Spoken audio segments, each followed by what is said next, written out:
Blog on a blog. Tomorrow's news today. Get to the truth.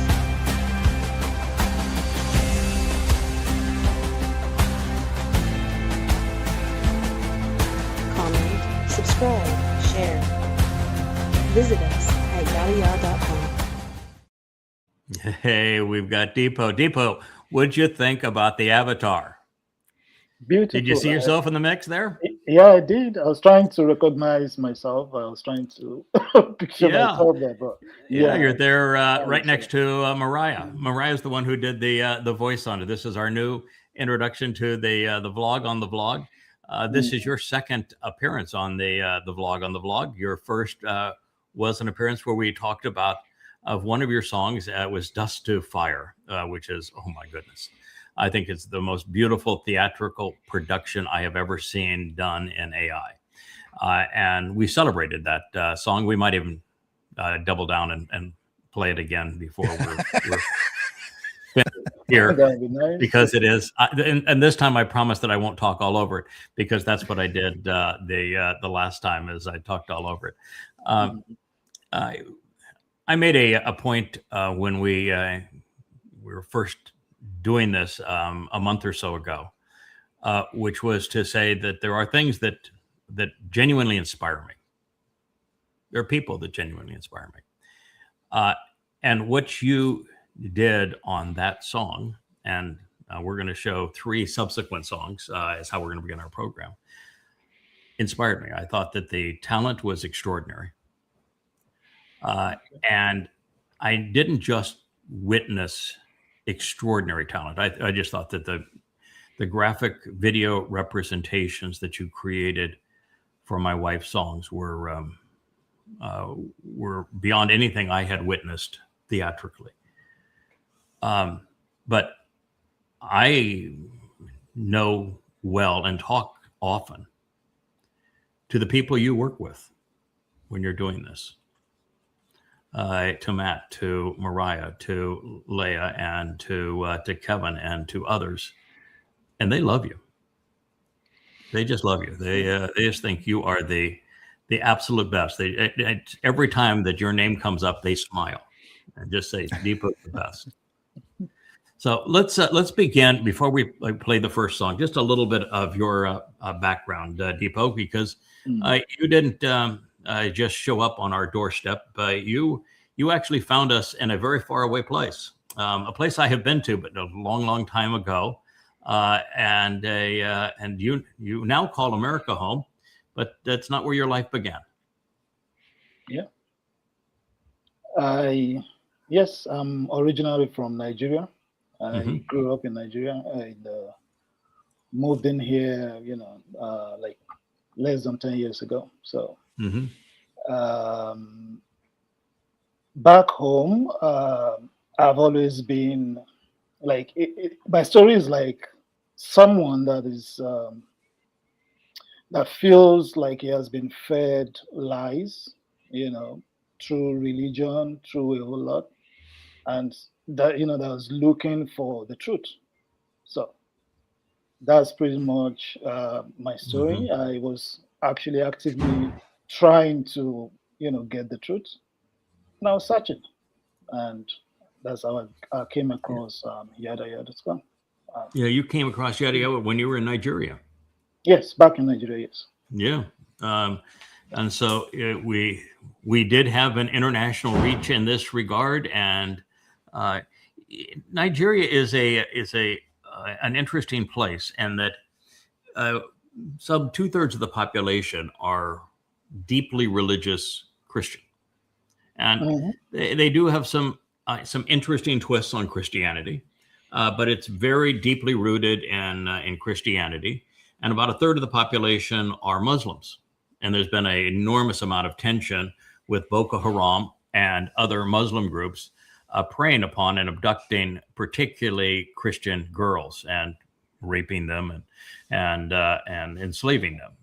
So it is a tough place, and it was actually a place that was bombed by Satan here a few months back, where Donald Trump wanted to endear himself to Twisted MAGAs and pretend that he was the big protector of the Christian religion. And so he went off and bombed places in Nigeria, claiming that he was protecting Christians. When I can assure you, you're not going to protect a Christian by bombing Nigeria. And of course, the reason he was actually doing it is the same reason that America destabilized and imposed regime change in Libya, which is Nigeria was actually beginning to speak up and saying, you know, there are better alternatives than being a servant of the United States and having to kowtow to all of the United States demands vis-a-vis selling oil and other resources in dollar-denominated currency. And we would do a better job of taking care of the people of Nigeria if we were open to other options. And the United States doesn't like that. And when you try to sell oil or any commodity on the world market in a currency other than dollar denominated, they did what they do to Iran. They do what they did to Iraq. They do what they did to Russia. They do what they did to Nigeria. And Libya, of course, was the worst example, because Muammar Gaddafi went one step further. He didn't just say we can do it in another currency. Muammar Gaddafi said, on behalf of Africa, I'm going to create a gold-backed currency, and so that our continent can be independent of all of these people who want to rob us of our resources. So that's my interpretation of what happened there. What was the overall thought in Nigeria when Trump did his bombing run? You know, I wasn't there at the time, so I know. Yeah, but from what I gathered, the thing is, the Christians, they actually think they are looking for a Messiah, and then they have that Messiah in Trump. So that is actually coming to help. Of course. The ones I could talk to, I actually let them know that you guys have to look beyond. This is Yes. not what it seems like. Yeah, of course. Yeah, for him to be their Messiah that's going to help them against the Muslims, then why was his first trip abroad to 3 Islamic countries? Why does he do business with so many Islamic countries? Why did he invite the heads of the dictators over these Islamic countries to the White House and wine and dine them? Why does he have all these business deals with Islamic countries if, in fact, his intent is to protect Christians against Muslims? Yeah, it also tells you that, you know, the Christians, they like to, instead of look at the logical, you know, instead of going through logical reasoning, they like to just you know, believe, you know, because it's when you have to read, you know, between the lines. If somebody's telling you something, you have to try and see, do they have, you know, like a different motive? But they just feel someone is coming, you know, to fight, to save them against the Muslims. So yes. So a lot of them still believe it. Does it see it that way? A lot of them still don't think anything is wrong. You know. So yeah, it's pretty amazing how Trump has positioned himself as a messianic figure. That has been the intent of MAGA. That's the intent of the Twistians, is to present him as a messianic figure. Almost all of the promotions that come out of the White House present him as messianic. He's viewed, was until recently, and at the most recent betrayal, he was promoted as a messianic figure in Israel. His most recent betrayal of Israel through signing the Memorandum of Understanding caused most Israelis to recognize he was a fraud. But that is the position, and it's exactly the position we would expect of Satan, as we are now witnessing Satan incarnate in the White House, just as the prophets had foretold.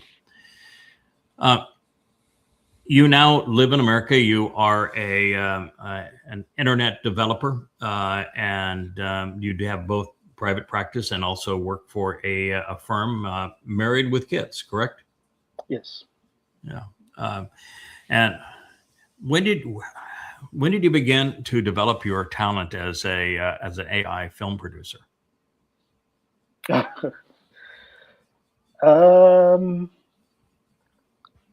That is actually when I felt I needed to do something. I have been following you, like I said, way back. I came across YAHOWAH.com like 20 years ago, and I've been reading your books. I've been, like going through all the books on the site, and at some point, I was just in the background. I was just reading the books. At some point, I just felt, okay, let me see what I can do. I went back on the site. I started checking how can I, do something. I thought about creating a site myself, and still talking about getting information from YAHOWAH.com, and just like you had Bless Yah, like you had YAHOWAH Berit. I wanted to create mine, but I felt we can all have different sites, so it's okay. But what else can I do? So I joined. I started coming onto Blog Talk Radio. I was listening to you on Blog Talk Radio also for a long time, and I was just waiting. I'm actually an introvert, so I don't I don't I don't mix that much. But I was just waiting and saying, okay, maybe one of these days I would be able to do something. So each time I come, I just listen to you. And when the issue of the Mother Goddess cult, when their issue happened, was, and then you said they left, the people that were handling everything left. I just felt, okay, maybe this is the time. I think the first time I actually made any input was sometime when one guy recorded himself burning one of your books. There was one clip like that you showed, and then one guy was burning your clips, and then you said, look at what somebody is doing, and I responded that if you like, you can burn the entire books, but the people that are I can't remember how I said it, that the people that know the truth will not be deterred by that. So that was my response, and I think you responded back. You actually like the comments, and that was my first input. So I was just following and hoping to get to do something. That makes me very sad, very happy, and very happy. The part that makes me sad, Dipo, is that you have been reading these books and have grown and benefited from them for 20 years, and I've only known you for a year. I feel like we lost 19 years, and I think that those would have been marvelous communications and times, and so I wish that I knew you sooner. So we have an eternity together, but I do regret not getting to know you sooner. The positive, the first positive, is that out of the betrayal of that mother goddess cult that decided they would run away and speak for their mother god that doesn't exist, and then become vile in their approach to everything. One of the things that it did that was so spectacular is it was like God saying, we got too much to accomplish. This is not the right team. We need a clean house. And that's when Kevin and Rich and Barry and you and it's just a list of so many wonderful people became known to us. That I don't even recall corresponding to Kevin prior to that. I don't recall corresponding with Rich prior to that. And so it was this thing that you could look at as being so bad turned out to be the ultimate good. Yeah. So you were one of the beneficiaries. We are a beneficiary of that. How about that? I think we're all beneficiaries. I think you benefit. I think we benefit. I think it's a mutual benefit. Yes. The other thing that I will say is that, well, this may not have corresponded with your decision. It sounds like you made the decision before I said this. So you did it on your own initiative. That's even better. But about 6-7 months ago, when I changed Kevin's life by coming up with the idea we should have a family page, and that everybody that was in the covenant should find a way to make a contribution, because this is the way that we show God that we're trustworthy, that we are someone whose soul he can take into 7 dimensions and go explore the universe, and most importantly, trust to raise the mortal remnant that survives, that we're people he would trust with that kind of power. And it's hard to earn that kind of trust without actually earning it and to do something.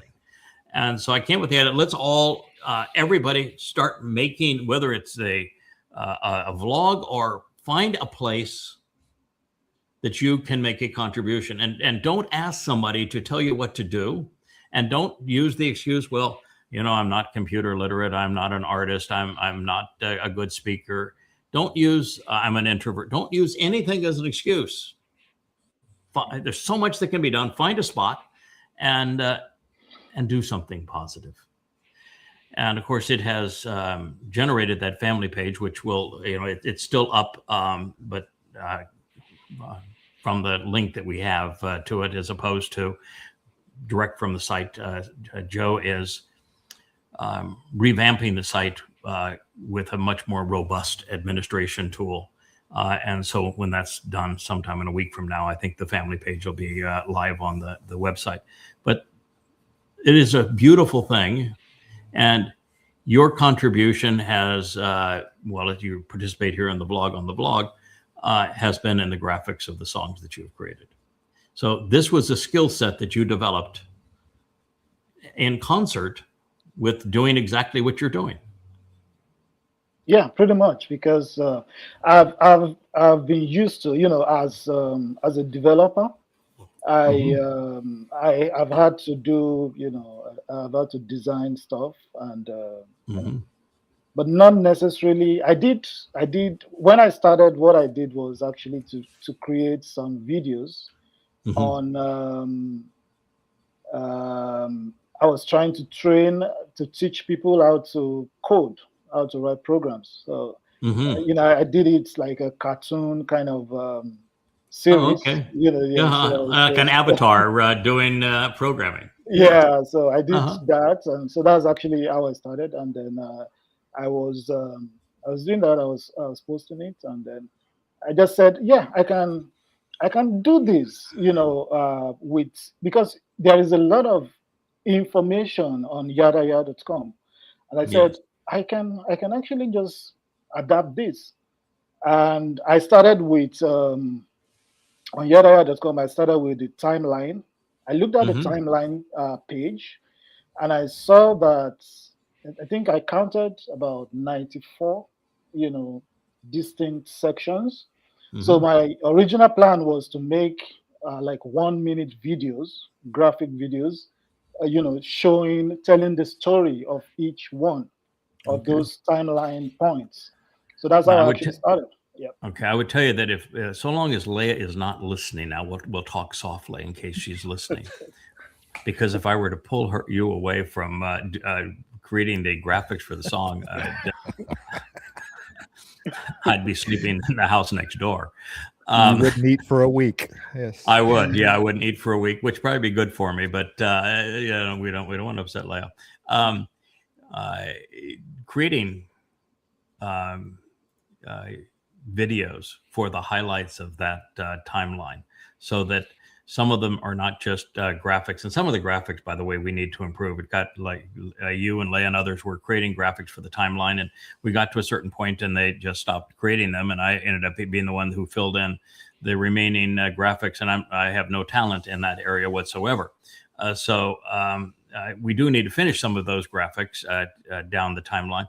But if we had a dozen or score of the most interesting moments on that timeline as a video, oh my goodness, it would be so much better.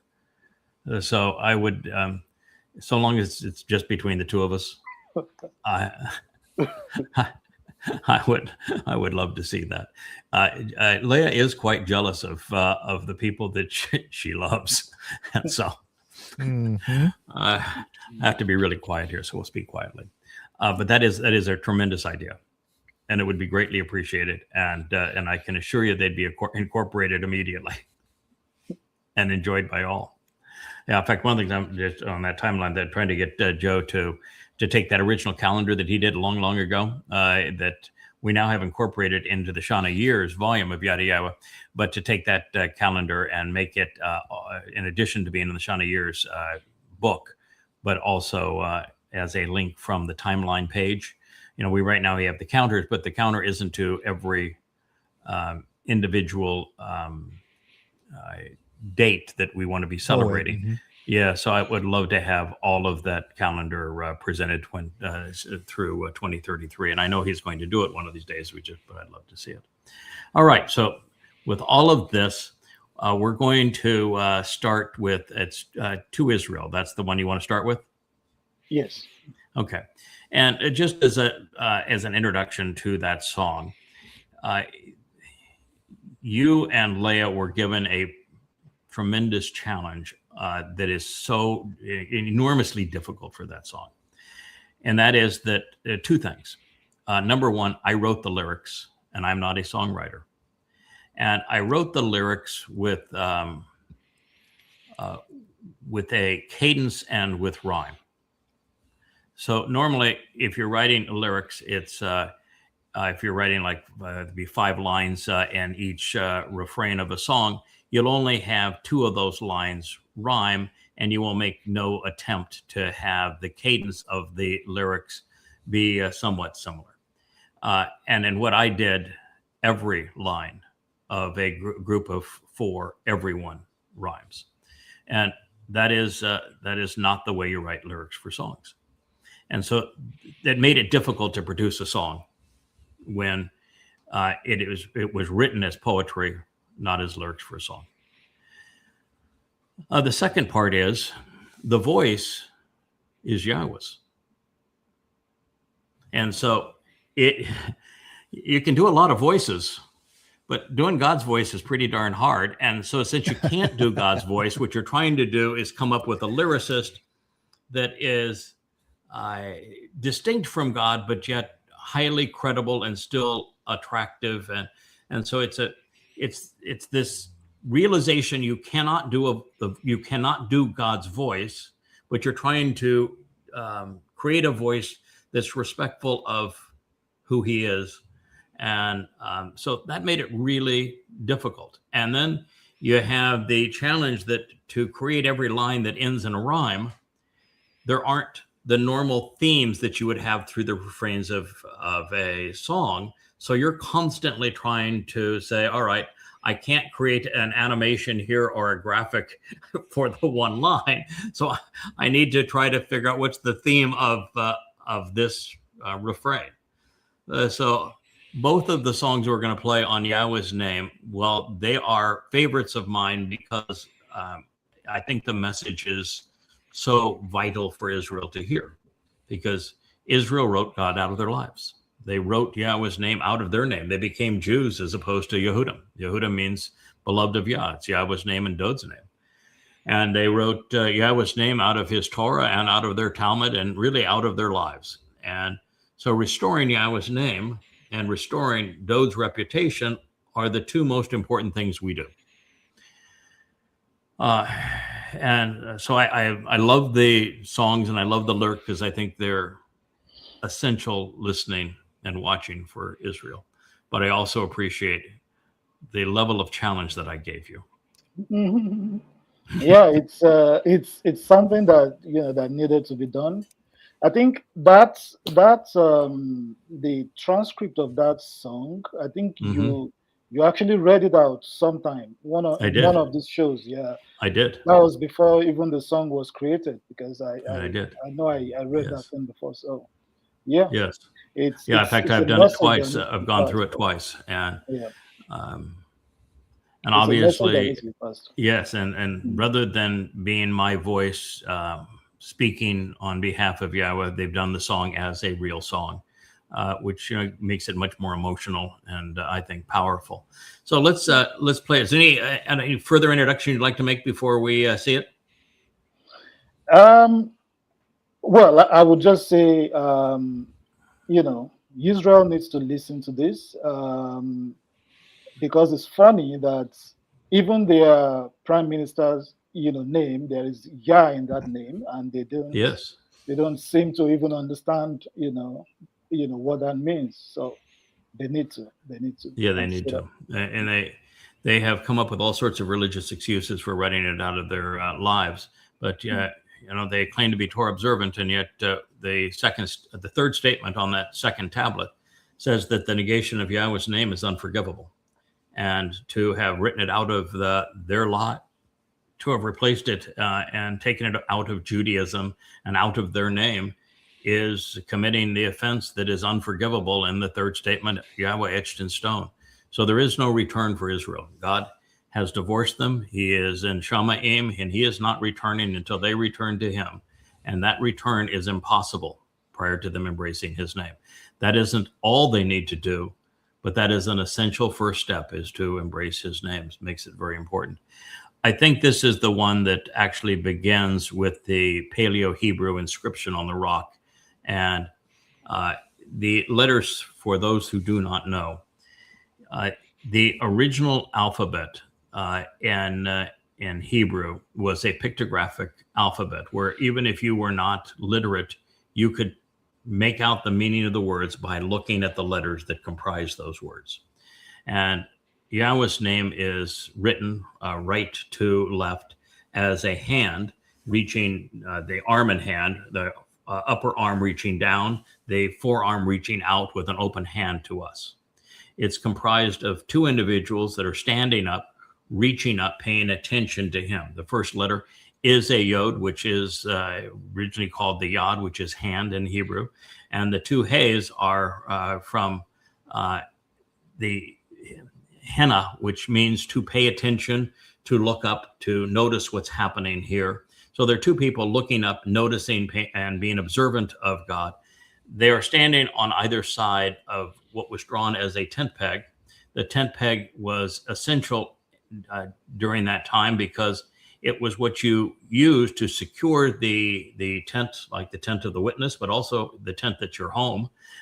To enlarge it and secure it was all based on the quality of that tent peg.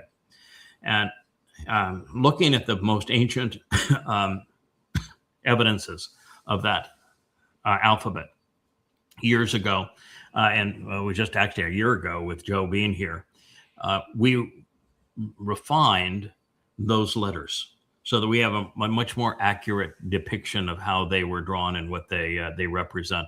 And then what you show, which I think is theatrical magic, is you show the name written in stone, which is what Yahweh did, and then it evaporating it, erasing it, going away.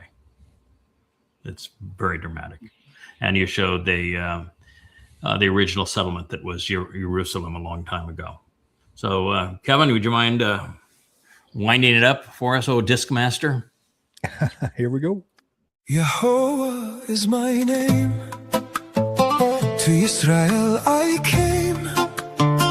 You denied my acclaim. You fled my flame. You erased my name.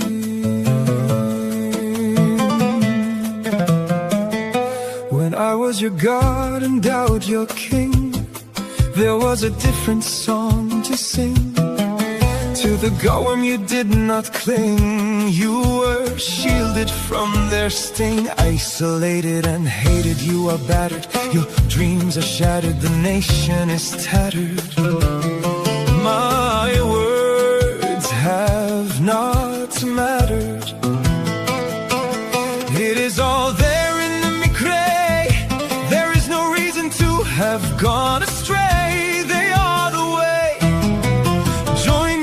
Shabua, I say, I have openly conveyed the signs of the modim, from whose brilliance you should beam, and yet all agleam with your own scheme. You have chosen a wholly different team. YAHOWAH is my name. To Israel I came. You denied my acclaim. You fled my flame. You erased my name.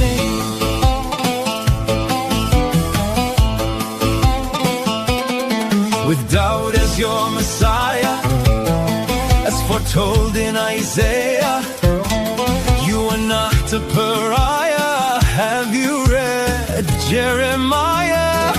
Dowd is his name. To Israel he came.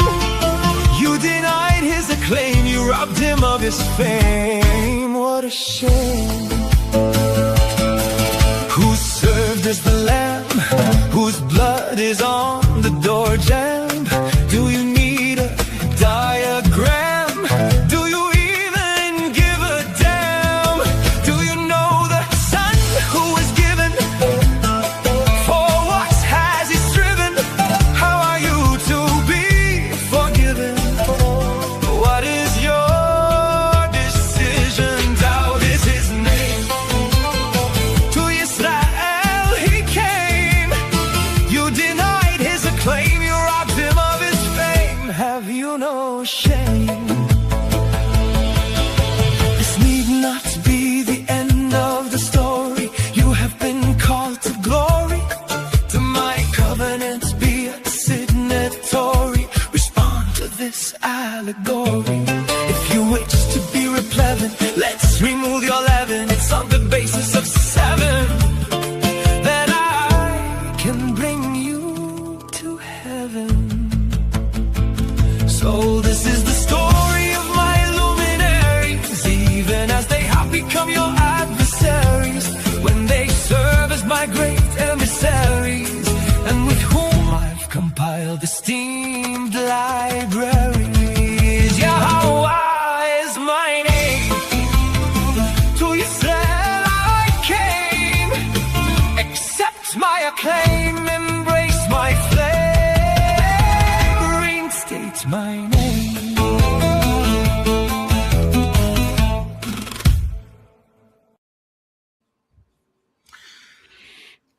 I don't know if my first and overall reaction is just simple appreciation, if it's respect, or even deeper love, admiration.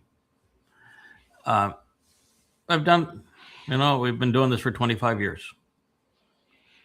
I watch something like that and the visuals that support a life of learning. And I realize that is got to be as magnificent a depiction of a life's work that I have ever seen. And it goes beyond just the fact that it is dramatic. The details that support the understanding that we have of Yahweh's name, the fact that everything, the universe, this planet, the covenant, the Torah, humanity, we're all here in support of a single agenda. And that is preparing God's beloved firstborn son to have a kingdom, to inherit his Father's universe.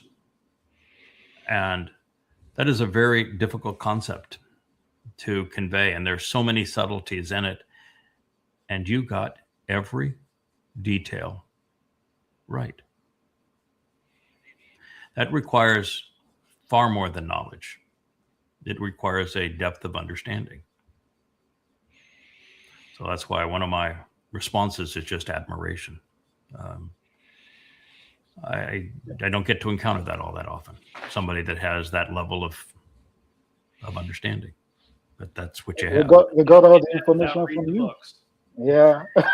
Okay. I mean, I certainly wrote it. I certainly shared it. I everything that you displayed there, I agree with. It's another thing to know that you were successful at sharing what you learned with somebody that it took it right to heart and was able to express it that beautifully.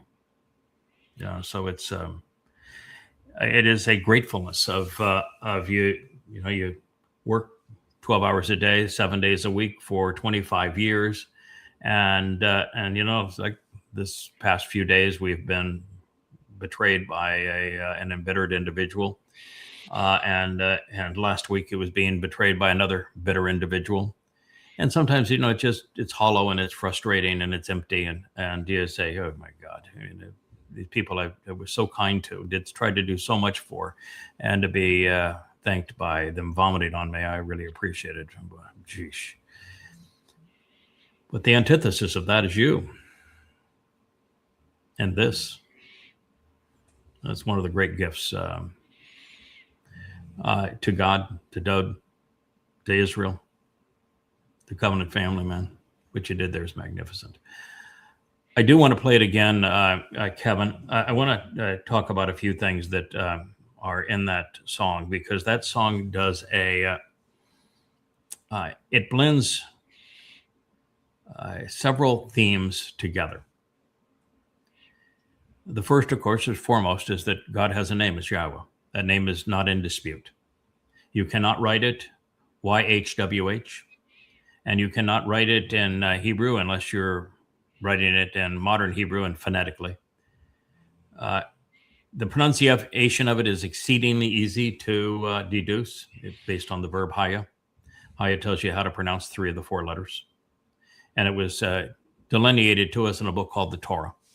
And the O in Torah is from the wall. Pretty much answers that question, doesn't it? And if you didn't, then go tell somebody shalom and consider where the O sound came from in shalom, and you pretty much got it resolved. Now, the fact is that I took 2 to 3 weeks of my life and I examined every Hebrew word, and that included the yod, the hey, and the wah, and made a complete analysis of every word and every name in Hebrew and the legacy of those names to deduce the proper pronunciation of it and prove it. And that is in an introduction to God. But the simple truth is it's Yahweh. Leah has subsequently caused the voice that she's cultivated for these songs in the last 2 or 3 songs to get the pronunciation correct. In this song, it's not great. It's YAHOWAH in this song, and that is incorrect because the yod makes an E sound in English as it does in Hebrew, and the ah sound is from the hey. The O sound is from the wah, and then the ah sound is from the hey. And so when you combine the hey and the wah together to get how, you're actually mispronouncing the name. So it'd be YAHOWAH. But you'll still notice that I'll tear up at the song and love the song. I'm going to make the note of this. But this notion that we shouldn't pronounce God's name for fear of mispronouncing it is ludicrous. Who did Yahweh use to introduce his name to his people and to the world? That was Moshe. Moshe. Moshe claimed to have one disadvantage, didn't he? He said he had one disability. What was that disability? Stutters. Yes, he said he had a thick tongue, which means he didn't pronounce words correctly. So we want to put those 2 things together? I mean, it doesn't take a genius to make that connection. Could God have chosen a man who stammered, who had a thick tongue, to introduce his name to the world if his concern was it not being pronounced perfectly? Yeah. Absolutely not. So that lie just goes away by the very fact that Yahweh chose a man who said that my diction isn't great to introduce his name. Yep. So that is the reason why I have no issue with it being slightly mispronounced, because I know we would and we have made the effort to correct that. And and God wants it spoken. And if it's for His point of view, it's 1 billion times better to have it spoken and to have the hey linked to the wah than it is to have it not spoken. And I think that one of the worst things that we're having now is to have so many religious buffoons out there, and we've seen it all over. Now, going back to writing YHWH, that's completely invalid. Mm-hmm. Yeah. You can write God's name in Hebrew, or you can transliterate it in English. You are not transliterating it when you write YHWH. It is inexcusable, and it is erasing Yahweh's name. It is in direct conflict with the instruction that God gave us. By the way, guess who just walked in the room? So we may be in the doghouse talking about the timeline.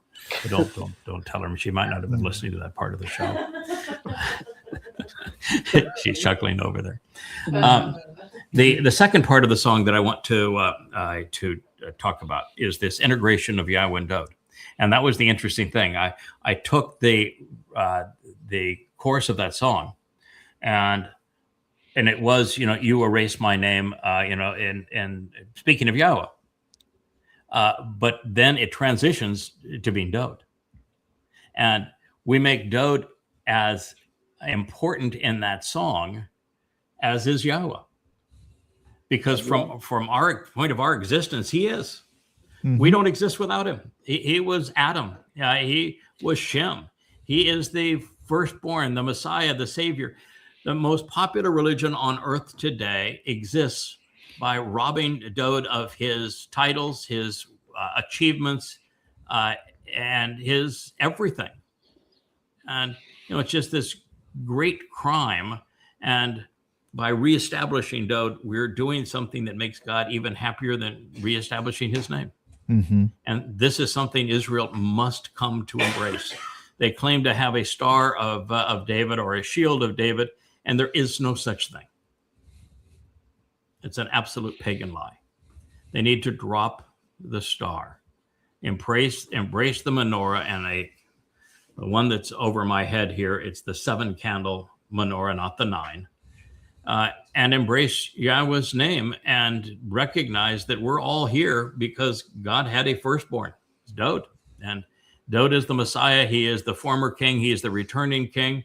He is the one who suffered crucifixion in 33 CE, fulfilling Pesach, and then He fulfilled Matzah by taking our guilt and depositing it in Sheol, and He became the Bakor, firstborn of Bakorim, firstborn children. And I think that the juxtaposing of those two realities, those two names, and what do you get when you combine Yahweh and Dowd? Dowd.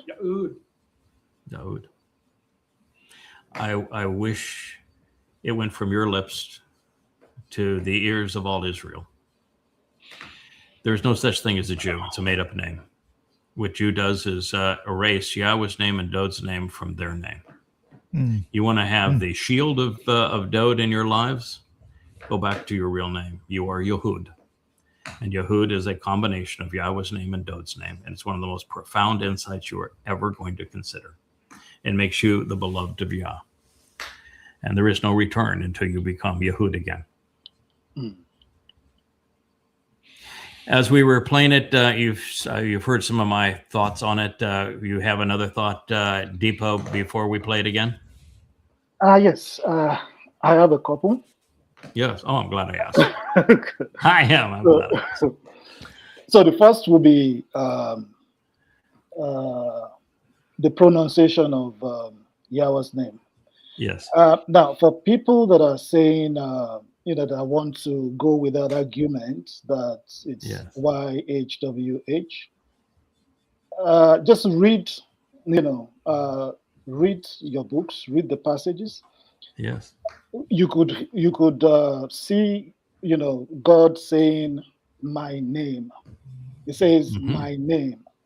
Now, if he had given out those words as just YHWH, will he call that my name? No. Because that's a very easy way to look at it. It's like looking at your name and just picking out only the consonants and say, okay, that's my name. Constantly, it doesn't God work. is telling us to pronounce his name, to share his name, to call out in his name. And he never once says, I want you to use the tetragrammaton, and I want you to write these initials as something that is unspoken as a placeholder for my name.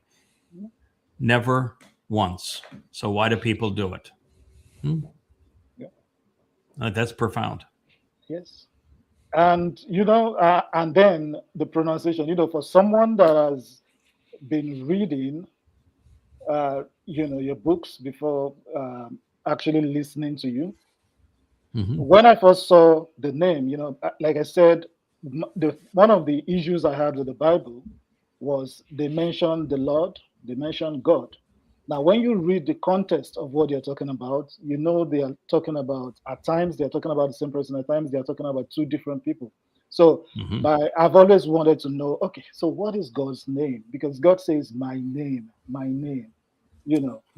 Hashem, over and over again. Yeah, he keeps saying that. So what is that name? So when I saw it in your book, I saw, and I pronounced it YAHOWAH. That's actually how I pronounced it, YAHOWAH. So the first time I listened to you on Blood Talk, that's actually what I wanted to hear. That how are you actually pronouncing this? So that's what I wanted to hear. And then I see that it was actually kind of close. So I said, okay, YAHOWAH, okay. Yeah, your pronunciation of mine are the same. And it is the single most important theme throughout the Torah, prophets, and Psalms is Yahweh's name, and it is never presented to represent with 4 English letters or even 4 Hebrew letters. It's to say it. And one of the ways that you can tell that God is not uptight, beyond that he had Moshe, who had a speech impediment, introduce his name to us, that he does not view his name as sacred or as something that he would be upset if you represented incorrectly, is that he interwove his name into the name of his people. And his people, they treated him like crap. They are Yehud, and that's what it means. Yahweh and Dowd and beloved of Yah. And look at all of the other people who have Yahweh's name. Zachariah. Yashaya. Yoel, Yah is God. Elia, God is Yahweh. And it's just on and on with all of the names that include Yahweh's name, including the names of all the books we've written. They're all Yada, Yahweh. Those are great points, Dipo. Kevin, let's just go ahead and play it again, because it is such a profound message, and it reinforces these themes. And now with Dipo's and my introduction to it, or summation of it, let's play it one more time, and then we'll go to the second song. YAHOWAH is my name. To Israel I came. You denied my acclaim. You fled my flame. You erased my name. When I was your God and Dowd your king, there was a different song to sing. To the goem you did not cling. You were shielded from their sting. Isolated and hated, you are battered. Your dreams are shattered, the nation is tattered. My words have not mattered.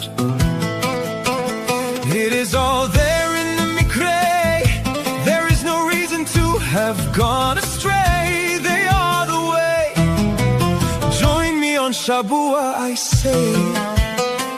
I have openly conveyed the signs of the Modim, from whose brilliance you should beam, and yet all agleam with your own scheme. You have chosen a wholly different team. YAHOWAH is my name. To Israel I came. You denied my acclaim. You fled my flame. You erased my name.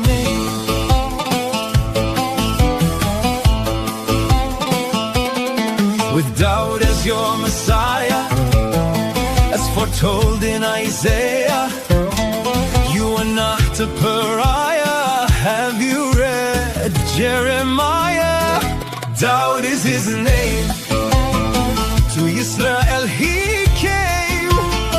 You denied his acclaim. You robbed him of his fame. What a shame. Who served as the lamb, whose blood is on the door jamb? Do you need a diagram? Do you even give a damn? Do you know the son who was given? For what has he striven? How are you to be forgiven? What is your decision? Dowd is his name. To Israel he came. You denied his acclaim. You robbed him of his fame. Have you no shame? This need not be the end of the story. You have been called to glory.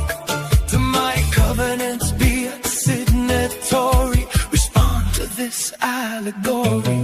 If you wish to be replevin, let's remove your leaven. It's on the basis of 7 that I can bring you to heaven.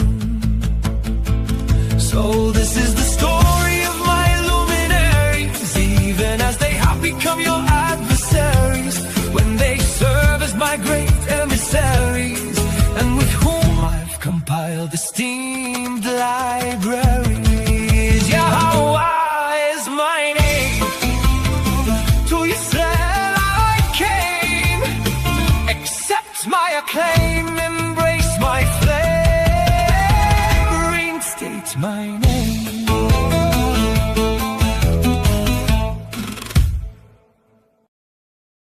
Dipo, my friend, we could talk about the elements of that song and do 10 of these shows, maybe 100 of these shows. There are just a few more highlights I want to mention, if you don't mind. One is when it says, "You fled my flame." What that's speaking of is when Yahweh was conveying the opening book of the Torah to Moshe on top of Mount Choreb, which is the very place he introduced his name to Moshe.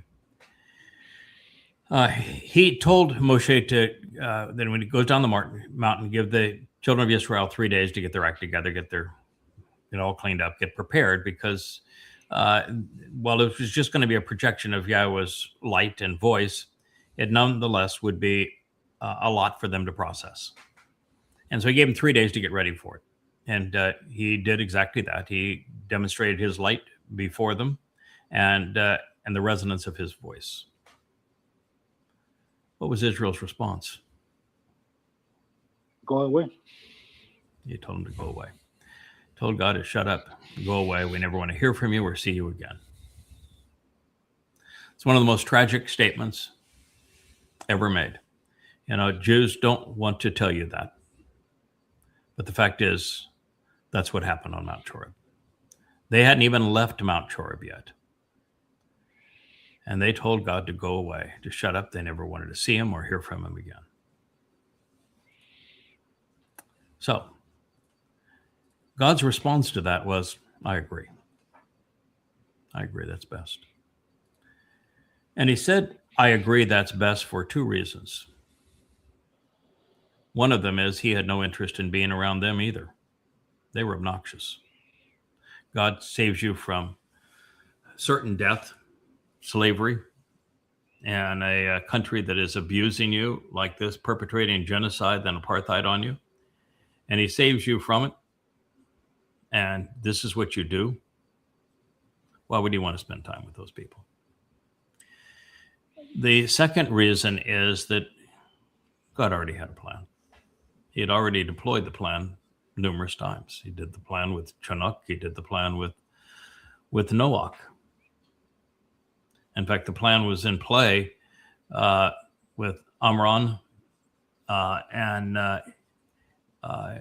Jochebed with Moshe's birth, and was materialized with Eldad and Midod during Moshe's meltdown. God already had a plan. And God's plan was, I have souls that I can work with, I can rely on, I enjoy these souls, and I'm going to redeploy these souls. And that was his plan. Now, how does that bring us to today? Is because, well, God has redeployed 2 of those souls to create the homecoming for the soul that he cares the most about, that of his beloved son, Dowd.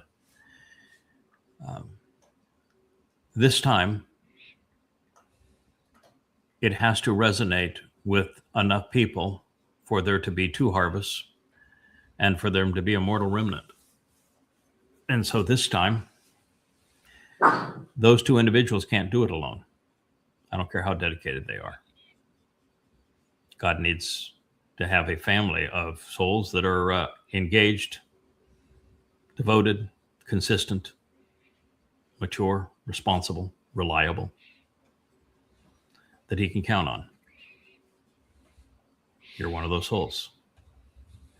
We're going to play this song, Dipo, on the YAHOWAH Jumbotron. In the book of, I don't know if it's Yoel or is it in, I think it's in Yoel, could be Zachariah. There is a depiction of a very large, 30-foot long Jumbotron. Essentially, it's a movie screen, but it's no screen. It's just going to appear in the sky. That's going to convey these songs and I think significant portions of the Torah, prophets, and Psalms and analysis and YAHOWAH that's going to support what we're going to be saying. And I picture you and I just standing arm in arm right there with that plane above our heads. That's good. That's the picture. And I picture a whole lot of smiling faces. Not so in the audience, but they might be throwing sticks and stones at us. But and the people that matter, I see a lot of smiling faces. I see one of those smiling faces is God's, the other one's Dowd. So that's one point I wanted to make. The other point I wanted to make is that it is Israel that robbed Dowd of his notoriety. They claim God can't have a son. They claim that there's another Messiah, that Dowd doesn't qualify as the Messiah. God says the opposite. They expect somebody else to return, and God says it's Dowd who's returning.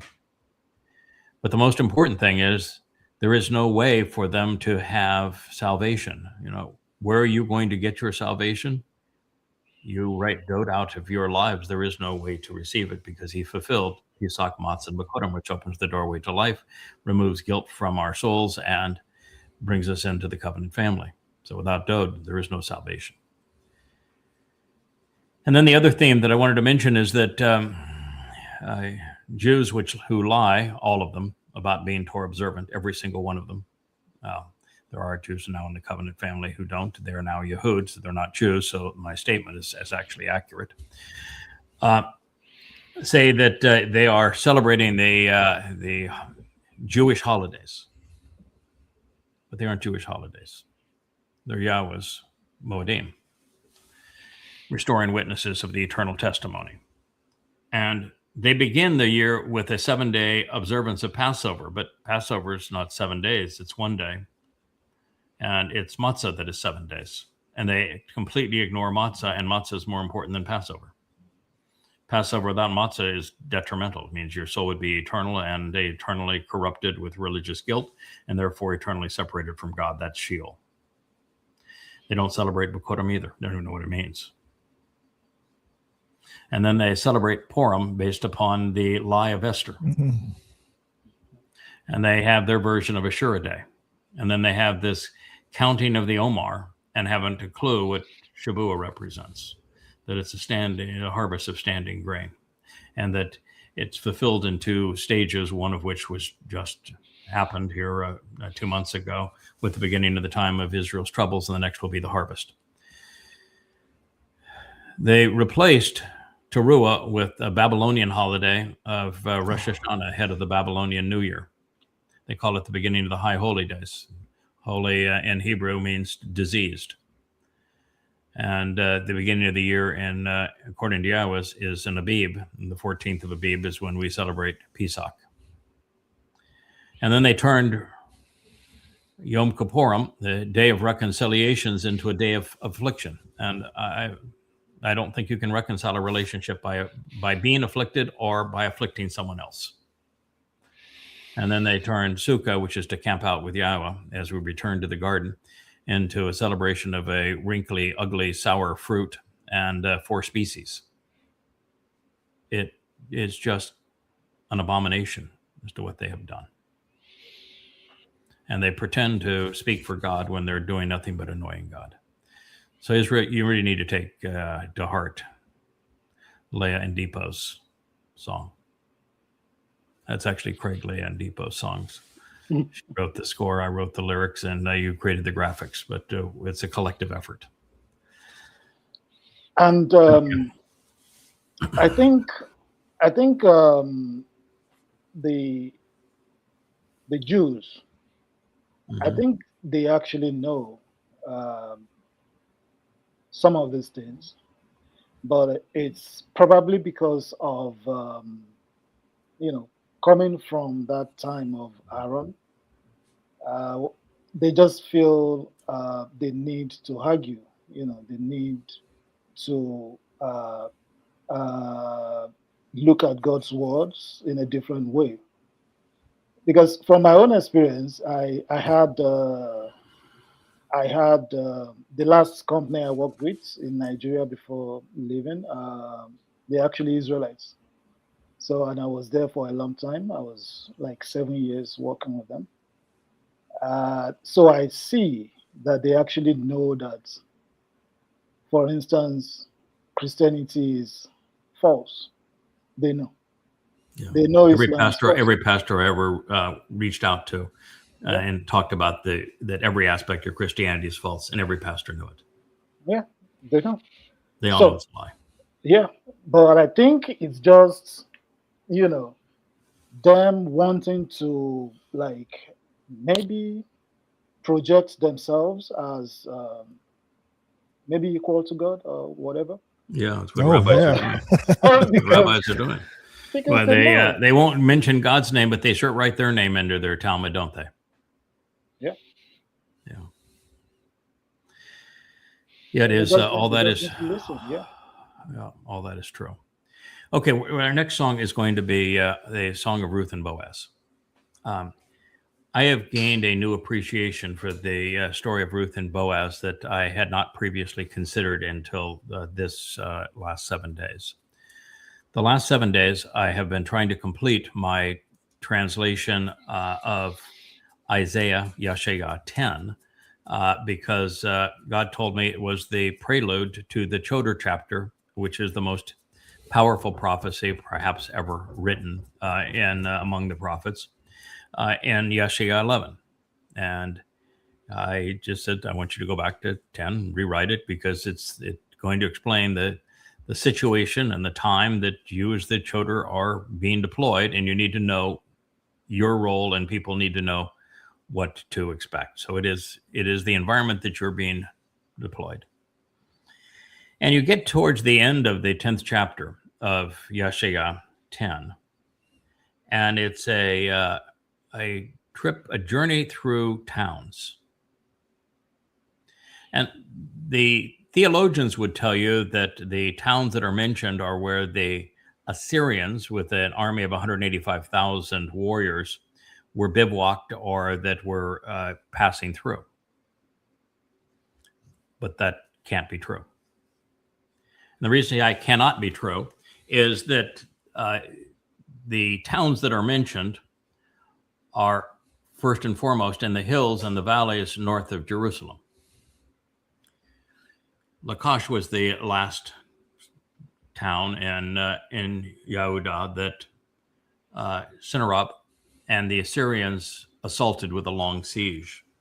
It is southwest of Jerusalem, and it's in the valleys where there is plenty of food for a large army and vast spaces for a large army.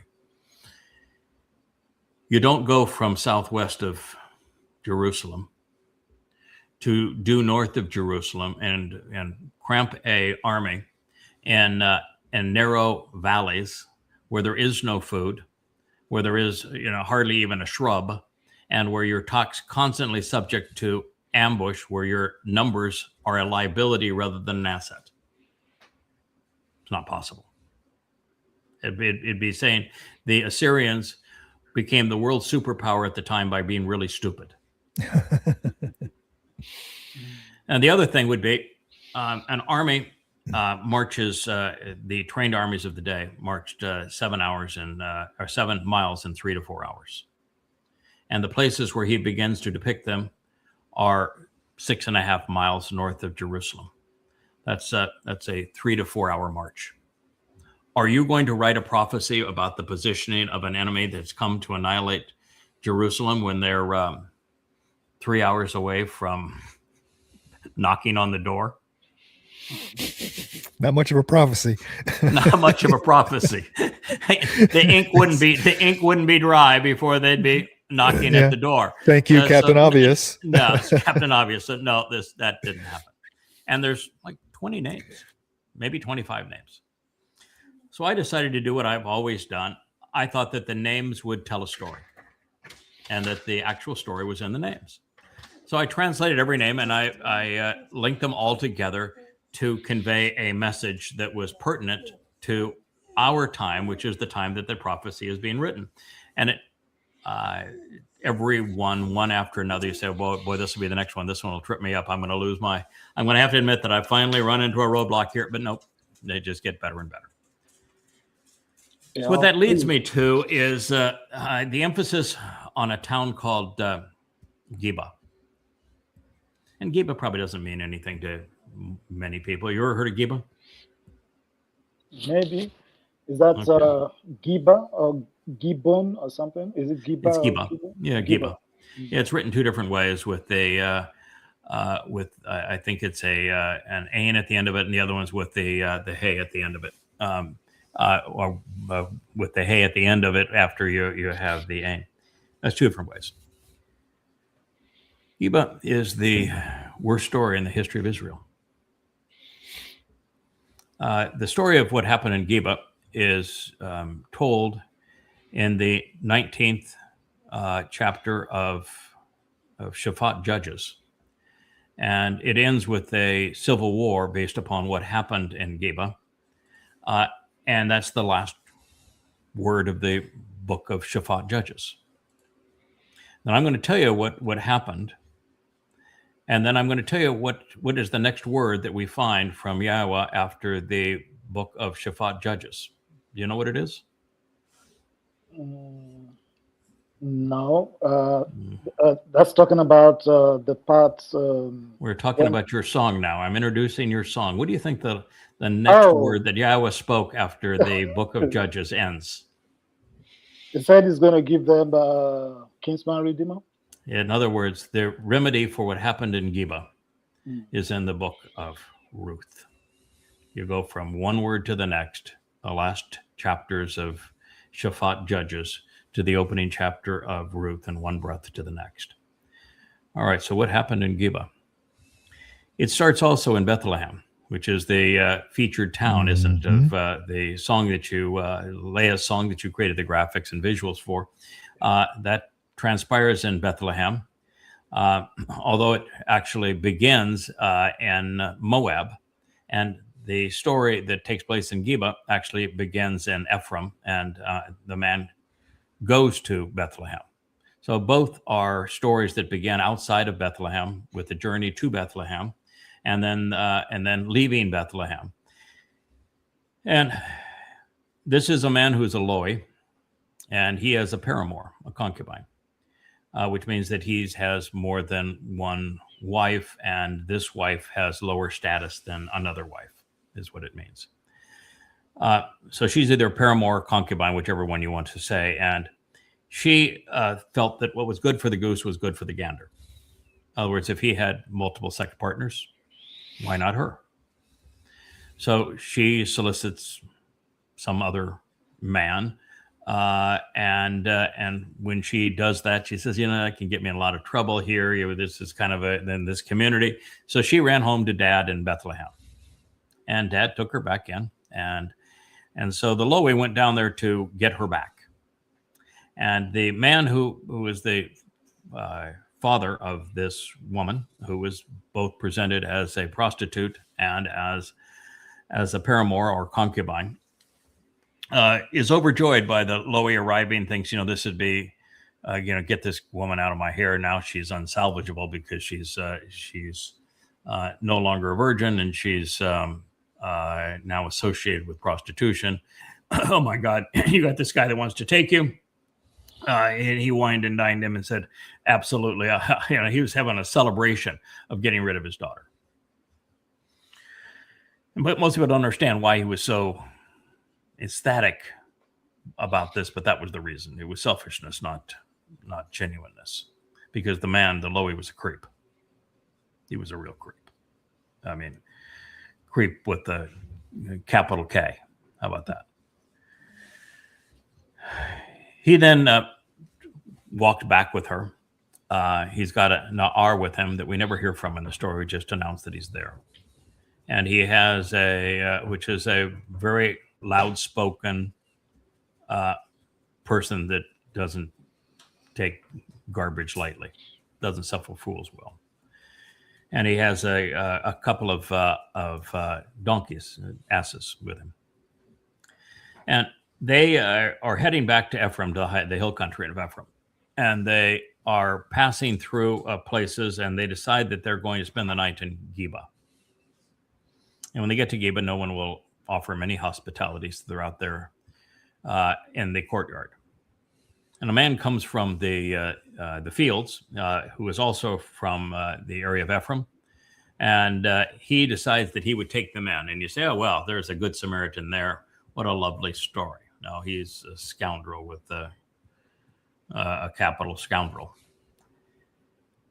They eat, drink, and have a good time that night. And the residents of Geba, they're Benjamites, they start pounding down the door. And they want to rape the old man that's the Lowy.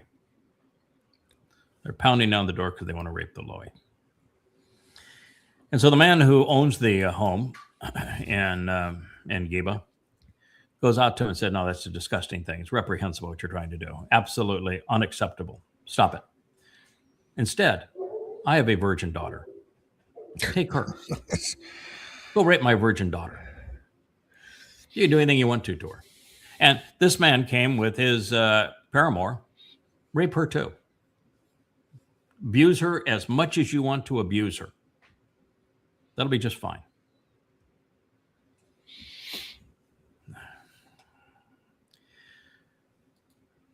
So after they've put on their Muslim garb, the Lowy.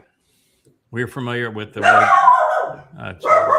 Wookie is guarding the house. Wookie, please.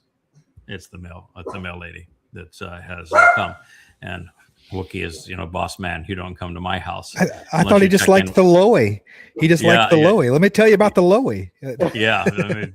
He's barking at. We have the nicest male lady.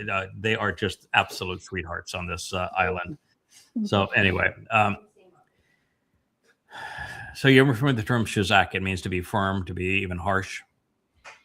Twice it's used in conjunction with the Lowy. But it wasn't against the community of Benjamites banging the door, trying to rape him. It was towards his woman, this woman who was his paramour.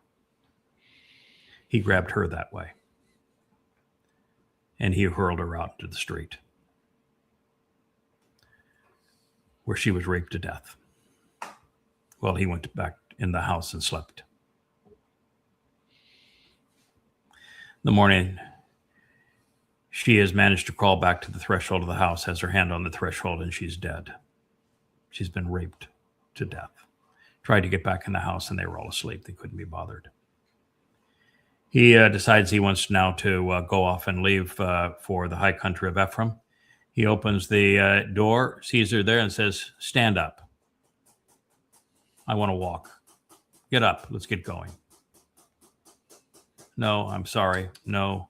Are you okay? And she's dead.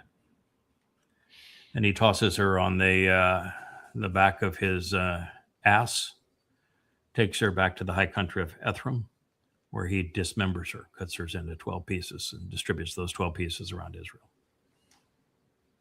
And it prompts a civil war in Israel. And it's called the most despicable act that had ever been witnessed among Israelites. What the story says, and the reason it is brought up in the 10th chapter of YAHOWAH, is that what God is saying is that my people haven't changed. This is still who they are. From the lowly to the man who attempted to show some hospitality as fathers, as husbands. This is how they treat people. And what he's doing is trying to set the parameters so that we have an appreciation of what we're up against. You may have noticed in the last month or so that my demeanor has changed in these programs. I'm not soliciting anybody. And I am no longer accommodating at all. I know what we're up against. I know what is being asked of us. I know who we're going to have to deal with. And this is a situation where if you're not real, you don't belong. It's got to be men and women of backbone and character, or not at all. The last thing I want to be doing with all we have to endure is to have any one of us looking over our shoulders wondering if somebody's trying to undermine us from the back. This is what we're up against. He's trying to set the parameters on what our expectations should be for that final remnant. And what he's telling us is there was no one, not a soul within Israel that he could work with that could save Israel from themselves. That's what he's telling us. And that is why you turn the page and you've got this Amma who comes from Moab. And she gives the greatest speech of all time. And then she announces that she is the Amma. She is the most productive of mothers. She's going to give new life to Israel. And then she announces she's going to deliver the Kinsman Redeemer in conjunction with Boaz. And so you went from a sexually perverted story to the most sensuous love story of all of God's stories. You go from hate to love. You go from isolation to redemption. One page to the next. That, my friend, is the basis for the story of Ruth and Boaz. That Leah created the score, most of the lyrics based upon my translations, but she created the score and it's beautiful. And you created the graphics. I'm here to tell you it's one of the most important stories ever told. That's my introduction to your song. Okay. Good. Let's play it and we'll have Dipo make. You have a comment before we begin, Dipo? Yes. That's Okay. actually my first song on this. That's the first song. That was I the did. first one you did. And interestingly, Mhm. I did it around the time of Shabuah. Wow. It was Wow. around that time. I did it. I stayed awake. I needed to, finish this. Yeah. I think it was Kevin that he played a video, and then I think he made the video and then he played it. It was one cartoonish kind of video. And then I think Leah said, maybe you said, anyone that wants to, make videos for the songs can, they're welcome. And that was my first take. It was around Shabuah. And you volunteered. How did you find Leah directly? How were you introduced to Leah? Because she's an introvert too, Yes. Okay. So the story actually starts from Kevin. Around that time, that the breakup happened, and then, like I said, initially I was looking for what I wanted to do, and I'm a developer, so I was looking at the site. You said the guy is handling the site left, so I actually wanted to, step into God, that. I wish I had known that. So, I actually wanted to step into that, and then I think Joe came on board. Yes. And Joe came back around. yes, And he's and been then marvelous. yes, and then I think a couple of maybe months after that, Kevin said, anyone that feels they can do anything, they should just send me your details if you can contribute anything. And that's how it all started. I sent Kevin my details, and he said, okay, I'll get it across to Leah and Craig, and they will get back to you. So that's how it started. So Leah called me. I think after that we had a discussion for a long time, like 2 hours. So, yeah. So and wow, 2 hours between introverts. That's something.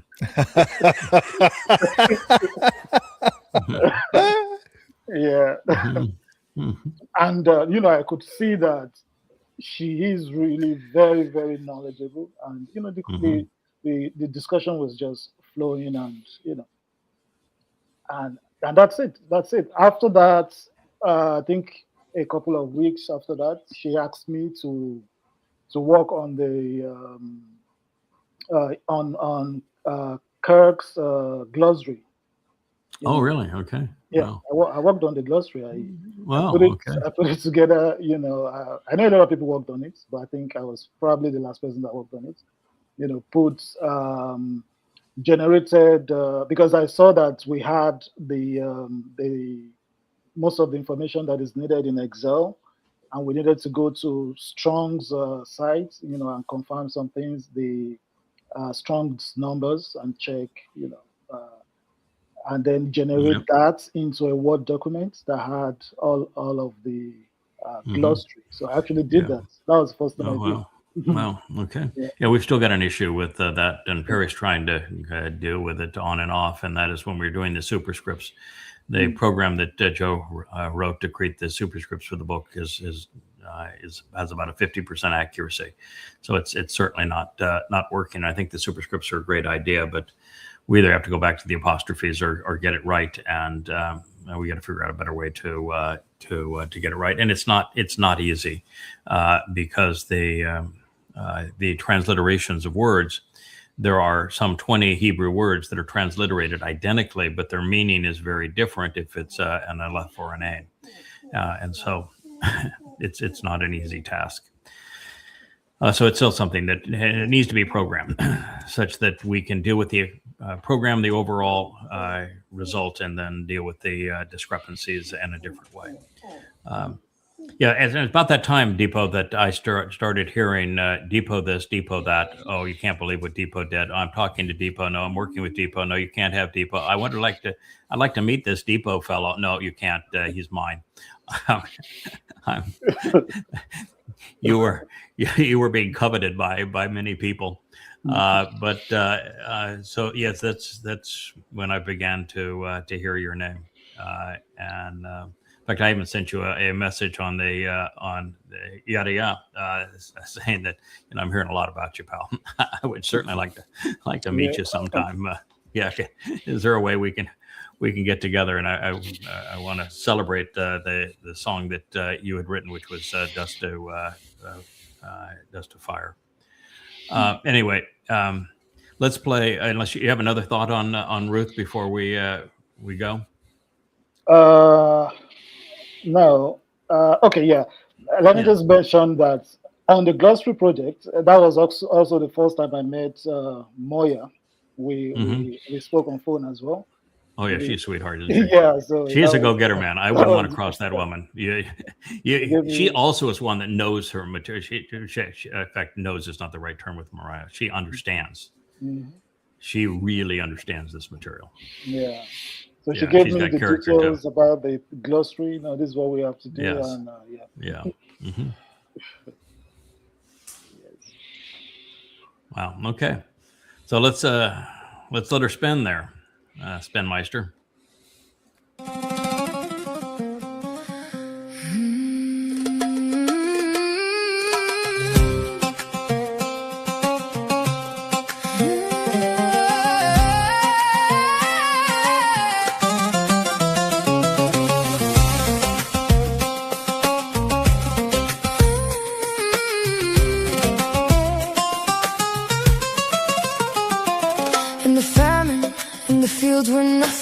When hunger called and hope wore thin, she came to glean where grain grew. A woman of measure, steadfast and true. Through grain and sun, through toil and need, she walked in trust, she learned to heed. And in the wind that moved the wheat, she found a shelter strong and complete.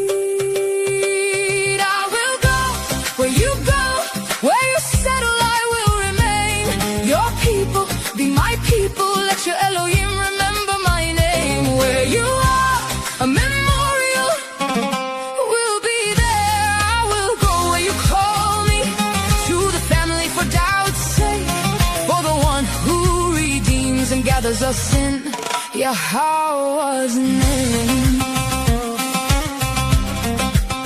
YAHOWAH's name. Boaz stood as a tower of strength, kindness measured wide in length. He saw the gleaner in the field, and by his word her fear was healed. He spread his wings of cover and shown her peace, a covenant of quiet release. And over grain and overnight, he turned her labor into light. I will go where you go, where you settle I will remain. Your people, be my people, let your Elohim remember my name. Where you are, a memorial will be there. I will go where you call me, to the family for Dowd's sake, for the one who redeems and gathers us in YAHOWAH's name.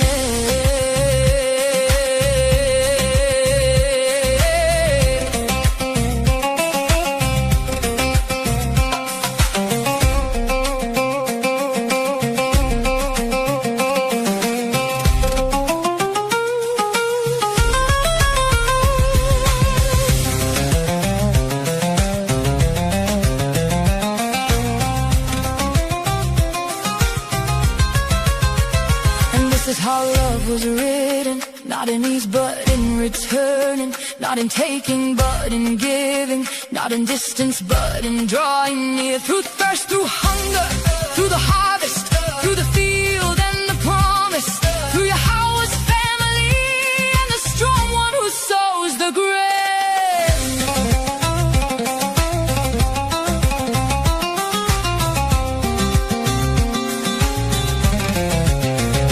Kinsman come in thunder, let the covenant be like a rainbow scene. Let YAHOWAH's name be lifted bodily, bright and clear, pure and clean. For Dowd sings of knowing and healing, of a father who calls us near. And Ruth with Boaz stands as a witness, love made flesh and truth made clear. I will go where you go, where you settle I will remain. Your people, be my people, let your Elohim remember my name. Where you are, a memorial will be there. I will go where you call me, to the family for Dowd's sake, for the one who redeems and gathers us in YAHOWAH's name.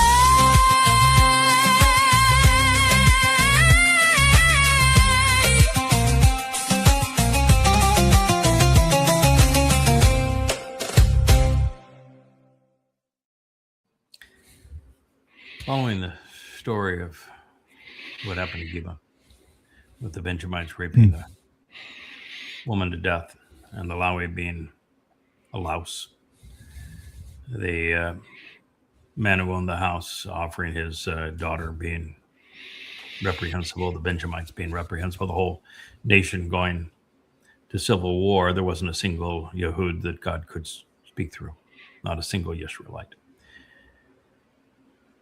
To the appearance of Boaz in Bethlehem, it's very much like the fallen nature of man and the Nephilim, and the insertion of Noach. This was a crisis moment. And so this whole book is about that crisis and about the Gaal, the Redeemer. Someone had to redeem these people.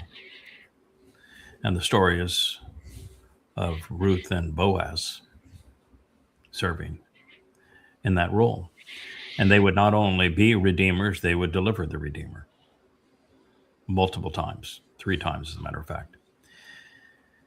And so it is really powerful how the whole thing plays out. I think that had Leah waited for me to finish my translation of it, which is deeply emotional, it's sexual, and it's harsh as well.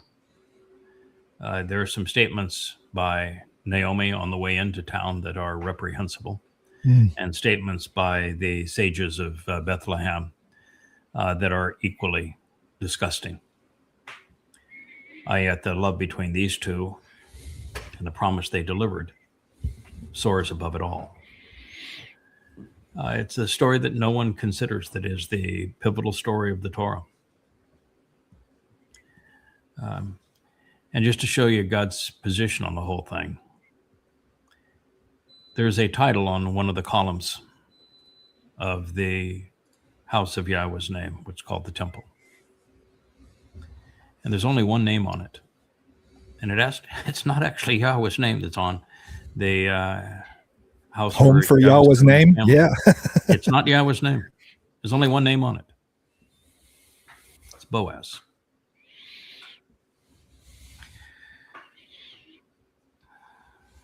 Because Boaz made it possible for the restoration of Dowd's relationship with Yahweh, so that he made it possible for Dowd to fulfill the Moedim of Pesach, Matzah, and Bakurim.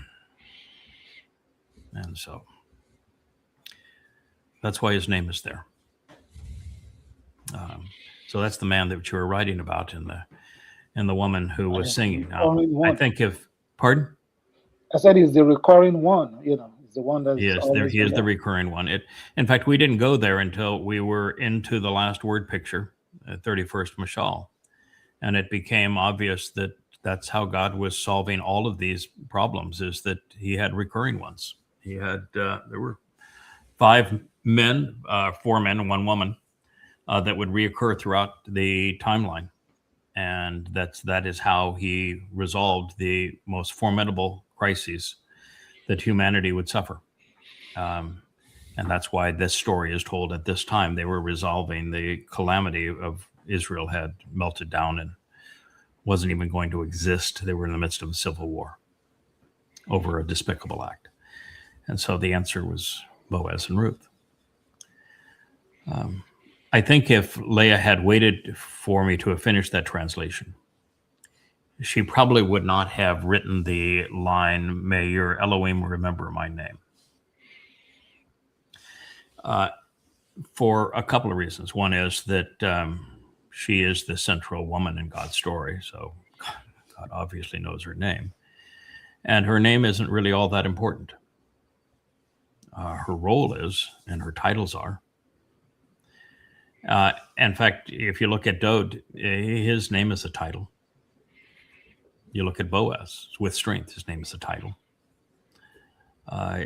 Ruth is a title, it's shepherdess. I think it works with the word Shem, because Shem is more than just name; it is reputation. It is all things pertaining to. Yeah, well, that's true. Yeah. Yes, may your Elohim remember my Shem, my reputation, because that is true. And the other part of it is that there really is nothing more difficult than being named in God's story. God's story, you're going to get slaughtered, you're going to get literally crucified. You're going to have a chance to go to hell. It's and everyone will hate you. Yeah, and everyone will hate you. So not everyone, but 99.9999% will hate you. Even those you've tried to help will hate you. So being named in this story is not. I can say I can Yeah. say that I'm probably not the only one in the Covenant family that is ducking most of the time. Whenever hey, guess what I found? Nope. I don't care what you. It's not me. Not me. Nope. Not me. It's, Nope. No. Yeah. it Not can me. be. It can be yada. It can be fantastic. Nope. Not me. I think we're all ducking from time. Oh yeah. It's I don't know how many times I've said to Leah, she comes in. You have to read this. I said, if it's another title, then you can forget it. right. I cut the end. No more titles. And of course, in YAHOWAH 10, there's like 10 new titles, and so you're going, oh come on, God, enough already. Nope, not enough. Never enough. Never done. Oh my. So it was that was what turned us on to Ruth, because when you're reading the story of the Amma, who is named Asherah, the greatest of all women and the ultimate blessing of women, and you realize that is also Leah, because Leah actually was the first to call herself that. And you realize that the one that's writing that is the husband of this woman. That's why he calls himself the Baal. It's a husband. I know we have people that have any connection fit over that, but YAHOWAH refers to himself pursuant to the covenant in Israel as Baal. It's a very good term that Hasatan usurped, but he usurped Asher too, and Asher is an exceedingly important term. So. You got to be more mature than the idiots that are going to trip over their own tongues over things. But once we did that, then we were immediately drawn to Ruth, where she is the one who announced that she is the Amma and that she's delivering the Kinsman Redeemer, and then we realized that something we have made known for the 20 years we've known each other, that Leah came to me because YAHOWAH, when she asked, how am I ever going to get to know you? YAHOWAH's answer was, go ask Ruth. And so she was searching Ruth to find out who this woman was that seemed to be so important to this story. And it was that led her to my books, and where she Googled feminine aspect of YAHOWAH or something of that regard, and that brought her to my books, which was the best mistake I ever made, because I overemphasized the feminine aspect of Ruach, which was an extrapolation too far. Nothing that I said was really untrue, but it was still, I overemphasized it. But had I not done that, she would not have found me. So it was as I say, sometimes you make mistakes and they're really helpful. That happened to be one of them. But then that leads you to, okay, so now we know we have multiple occurrences. We know we have 3. Are there more? And as I was starting to read the story of Dowd at his worst, I realized that every nuance of that story pertained to Adam, and that every aspect of Dowd's personality was reflected in Adam. And so I went right back to Adam and said, is it true? And then I found the line where in Shamuel, where YAHOWAH is introducing Dowd to the world. And the first thing he has to say about him is that he is all things pertaining to Adam. I said, well, I think I've uncovered something here that that people aren't going to like very much, but it's pretty much irrefutable at this point. And then ultimately, that's then how we ended up concluding the series with this tribute to the story of Ruth. And I think it's Coming Home 6, and I'm trying to publish Coming Home 4, 5, and 6 contemporaneously, and that's been a pretty good challenge. But anyway, it's a lovely song. I think that knowing all we know about the Ruth story now and the Kinsman Redeemer, there's probably going to be another version of that song that will go even beyond all of that. And I've seen so many of the avatars that show the 3 of us together in that regard. So I think we're probably going to see another one. It isn't it. Yeah. You've got to see that, and because what you're visualizing there with your movie, that's Bethlehem. Mm-hmm. Those are the fields of Bethlehem. And at the time Ruth arrived, Boaz was the most credible, most famous, probably the wealthiest, most respected person in all of Israel. He was the largest landowner in the breadbasket of Israel, which was Bethlehem. And oh my, that story and how the two of them met and what they had to say to each other, and then the really steamy love affair between the two of them. It's God doesn't leave anything out of that story. It's a beauty. And the fact that genuine, passionate, romantic love with all of its vulnerabilities and all of its beauty is told immediately after that story of what happened in Geba. Talk about the juxtaposition of wrong and right. It's a good one.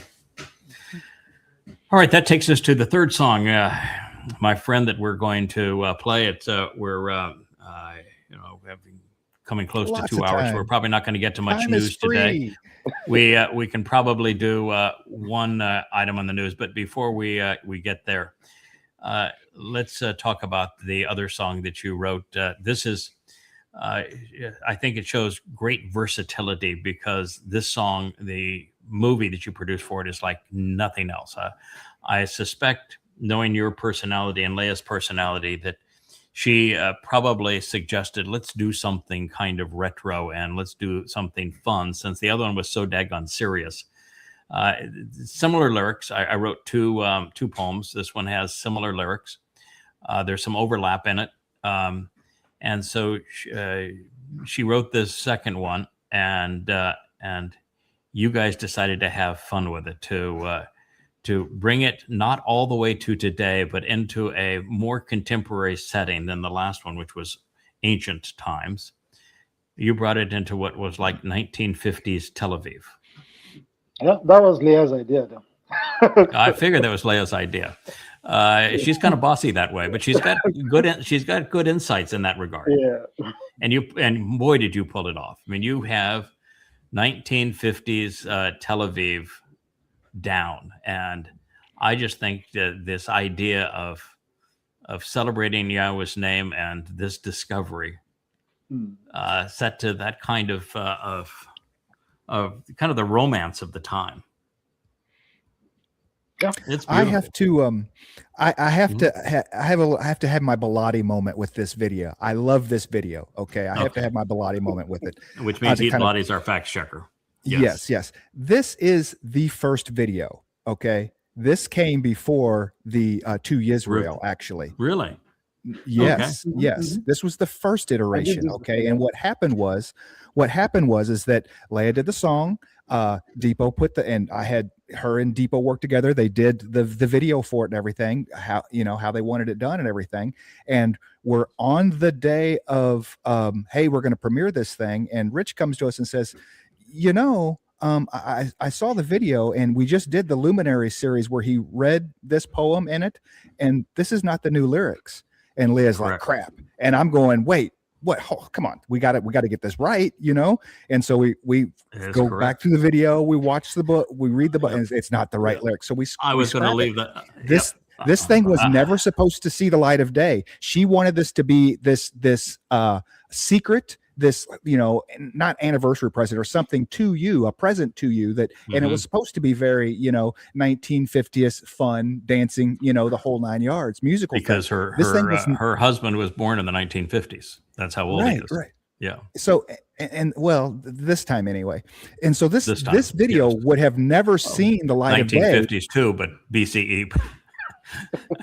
This video would have never seen the light of day except for the I don't even think it was the Song Fest. I think it was one of the shows before the Song Fest that we were kind of talking about. And I just bring up, there's another video that you haven't even seen, Yeah. And so that's why I love this thing. Yeah, I sort of skirted around that because I didn't want to say what actually happened, but I had written the lyrics, and then I wrote those lyrics quite a long time ago, years ago, 2 or 3 years ago.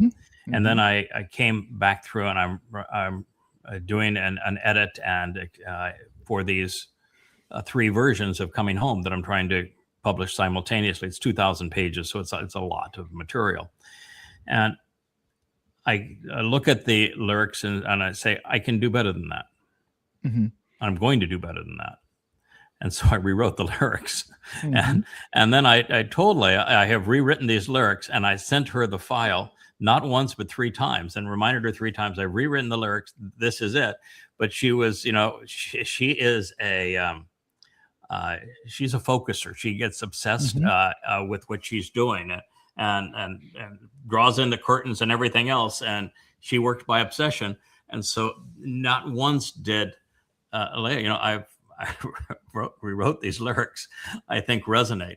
And so this is another example of a very desirable mistake, a mistake that had wonderful results.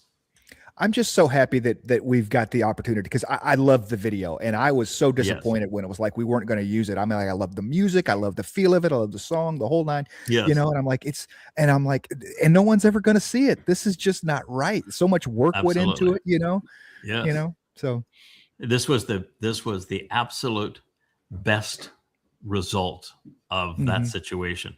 And a matter of fact, if the situation hadn't emerged this way, had the error not been made, we wouldn't have gotten near this result.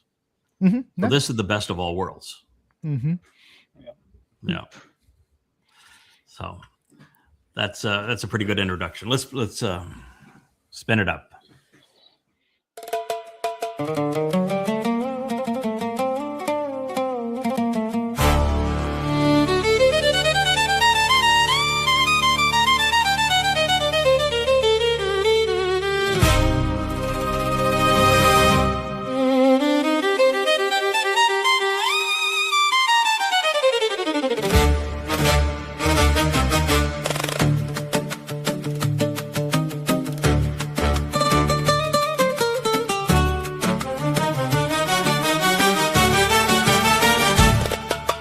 I am YAHOWAH and I am God, so why is my name outlawed?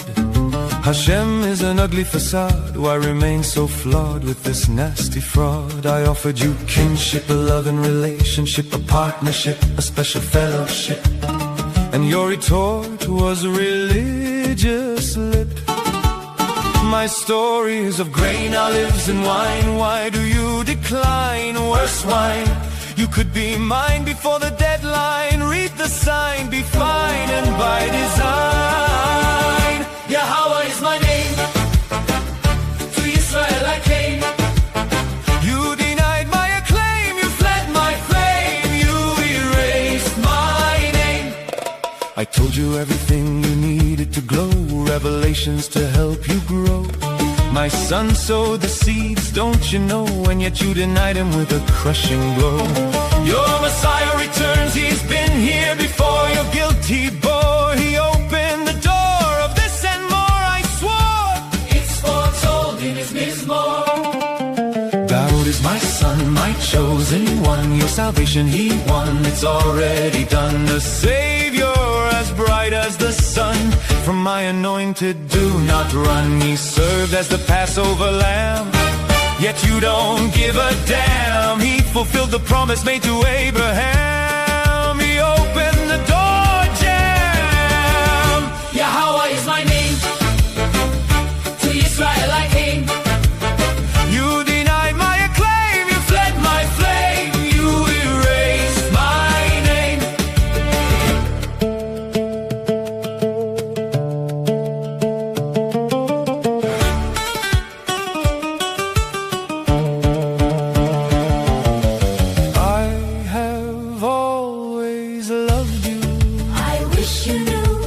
Haven't a clue, such nonsense you spew, so the final harvest will be few. The truth was not hidden, it's religion that's forbidden, and now that you are war-ridden, please look at what was written. YAHOWAH is my name, to Israel I came.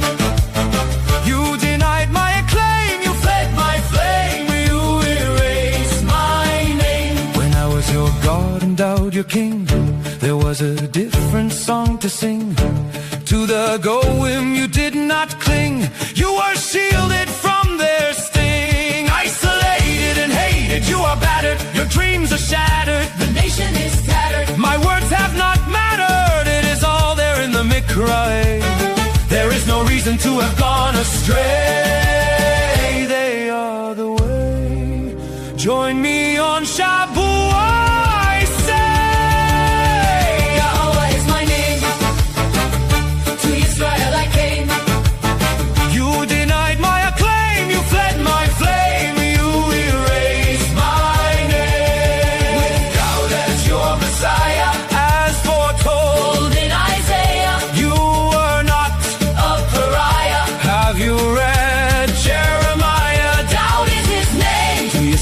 King. You denied his acclaim. You robbed him of his fame. What a shame. Who served as the lamb, whose blood is on the door jam. Do you need a diagram? Do you even give a damn? Do you know the son who was given? For what has he striven? How are you to be forgiven? What is your decision? Dowd is his name. To Israel he came. You denied his acclaim. You robbed him of his fame. Have you no shame? This need not be the end of the story. You have been called to glory. Till my covenant be a signatory of my Torah. Do query. It's time what is mine is replevin. Let me remove your leaven. All on the basis of 7. Then I can bring you to heaven. YAHOWAH is my name. To Israel I came. Accept my acclaim, embrace my flame, reinstate my name.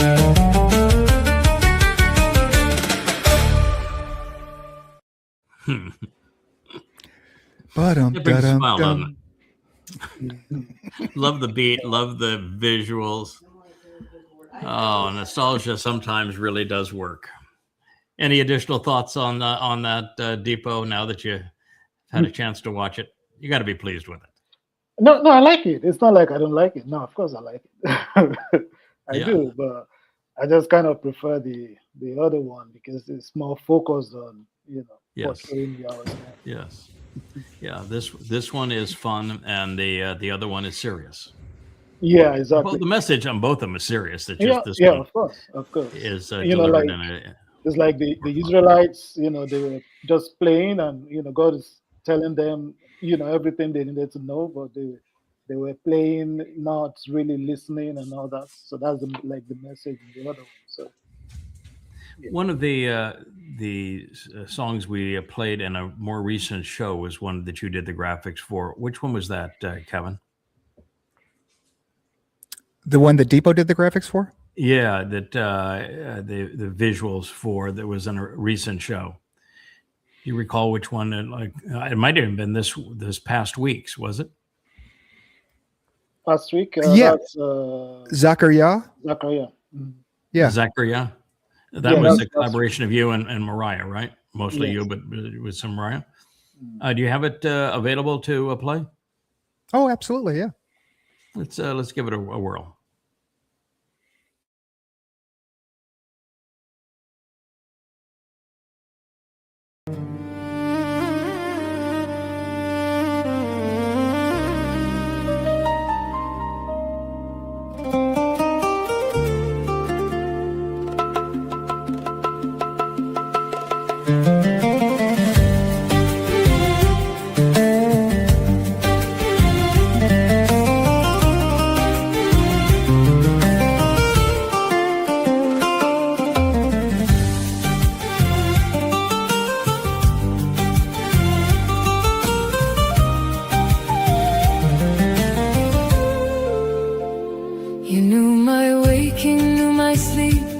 Counted every thought I keep before the breath, before the bone.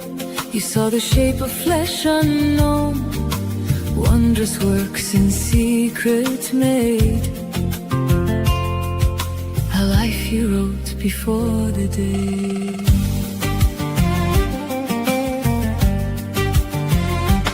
split the dark, you spoke the sea, you set the stars on paths for me. You raised the dust, you tuned the flame, and called the broken by our name. The earth still hums from what you've done,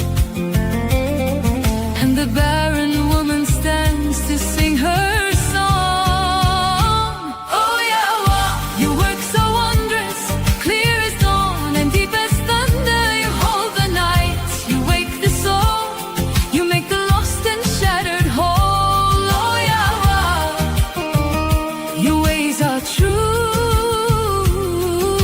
The earth remembers what you do.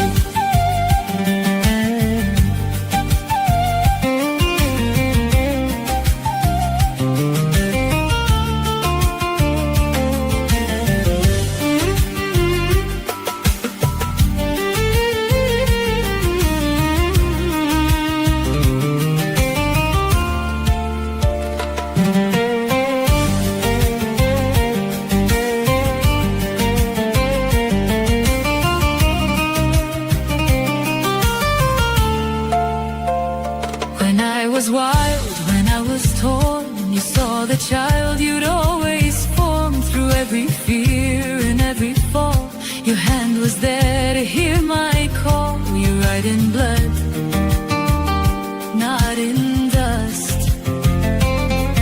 You turn our ruin back to trust.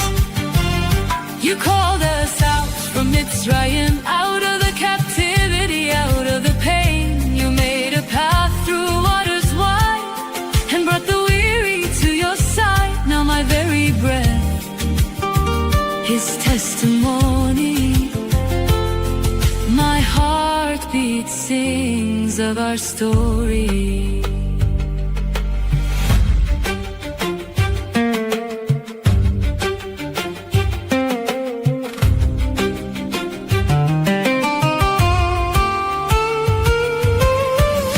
From hidden place to set apart light, from lost to found, from dark to sight. The work you do, the name you bear.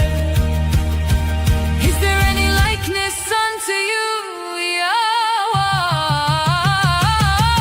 YAHOWAH, your work so wondrous, clear as dawn and deep as thunder. You hold the night, you wake the soul, you make the lost and shattered whole. Oh YAHOWAH, your ways are true. The remnant will remember what you do.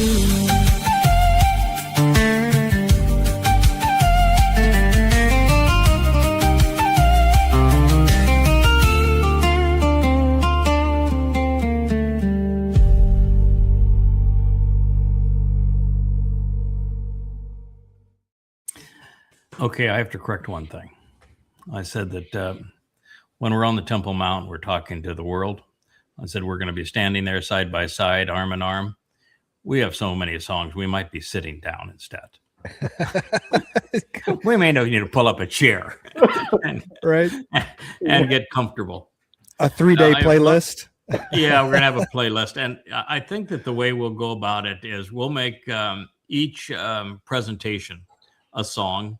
And we'll do is what we did on Dustifier, where we play the song and then we stop the song after every scene and explain what the elements were and how they all work together to tell the story in that scene, and then go scene to scene. We'll explain the lyrics, explain the visuals, and then walk the person through the whole song that way, and then play the song a couple of more times just to reinforce all those things now that people are clued in. What a marvelous way to teach. Can you imagine Eliah's commentary on your songs? Hopefully favorably. Right. Yeah. That's something I want to hear. Is we'll have Eliah do a. I hope he's not going to joke about some passages. Yeah, well, he's going to. But that's part of it. That's going to be the fun of it. Yeah. And if you don't, if he doesn't joke with you, then he doesn't love you.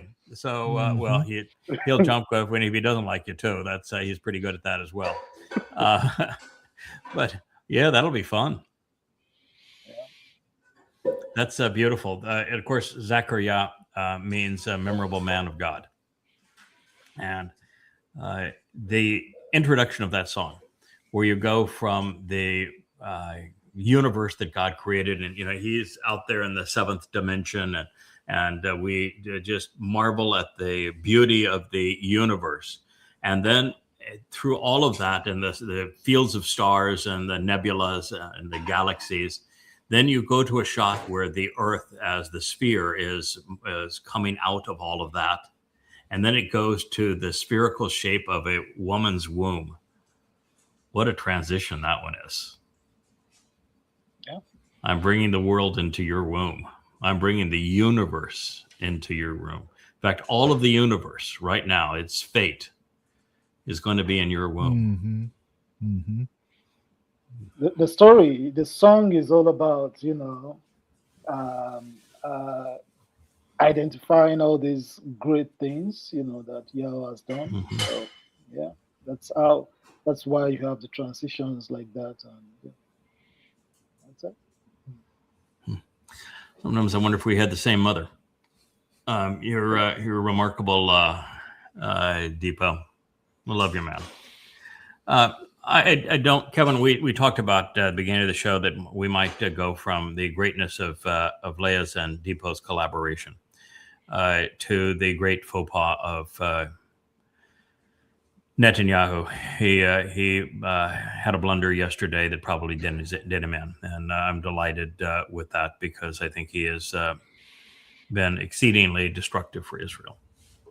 He has turned the whole world against Israel in his malfeasance and his representation of the country. And it's not easy to have the entire world turns against one nation, but they have. And it's largely because of what Netanyahu has done. He's been foolish in his responses, not only in Gaza, but with Iran, and even in Lebanon now. And so I was going to show the horrid, insensitive, disgraceful campaign, a film that he had made to contrast it with the beauty of Leah's collaboration with Dipo. And we talked about, I thought this would be a great collaboration of showing how you can do things that are magnificent and beautiful and inspiring, and you can use this exact same tool to destroy. And he destroyed his reputation. But I think we're going to do that tomorrow. It'll still be there tomorrow.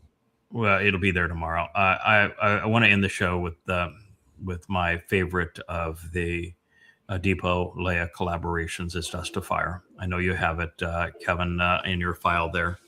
I just think this is movie magic. It's the story told in such a marvelous way, with every lyric having drenched in meaning and every graphic anticipating the next lyric. This is really a beautiful thing that you did here, Dipo. It's a real tribute to yourself. It's a tribute to God, to the Dowd, to the covenant family, to all of us. We're all better because you're part of us. Thank you. And I'm happy to be here. Like I said, it's something I've been wanting to do. I've always wanted to know the truth, and you are here. You've been working on bringing out the truth for the past 25 years. So I'm happy to be here. Speaking of being here, I've been negotiating a deal with Yah. Now, whether or not he's going to agree with it, it seems to be going along with it, so it doesn't seem to be of trouble to him. That we're going to be here for 1,000 years, where we have a responsibility of building and maintaining the library of books and these music presentations and the vlogs. And I'm presented as the man from the sea, and I love the sea. And so my great love would be to be on a boat that I can travel around the world and have studios in it that we're producing these kinds of songs and these the advancing the books and doing the vlogs. And I think there's got to be a Dipo deck on this vessel. Yeah, wife, kids, everybody is welcome, but there's got to be a depot deck on this vessel. That'd be nice. Now, Leah's going to have. She wants to have a sister ship. She's an introvert, so she wants to come over and visit and then party and wine and dine and dance and sing and all that sort of thing. And then she wants to be able to decompress, because that's what she does. She's an introvert too. So there's also going to be a Leah deck, but Leah's also going to have her matching floating home. So she's going to be yanking at you pretty good. You're going to be highly desired, Mr. Dipo. Oh, nice. Yeah.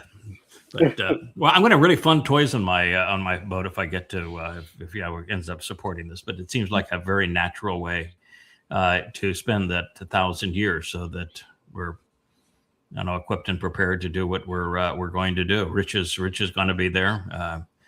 Kevin may have his own, because he's kind of an introvert too. But everybody is kind of on their thing. But we'll see how it all plays out. It could be really fun.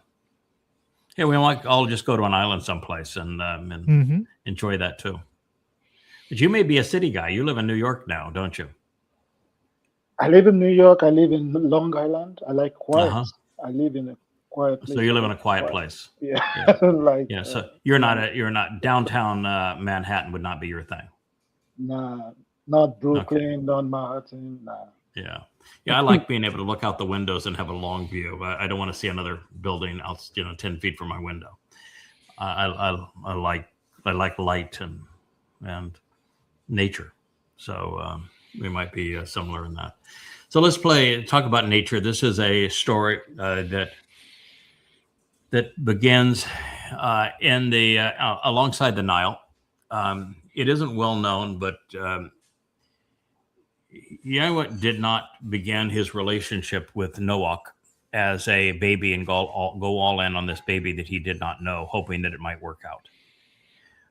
Moshe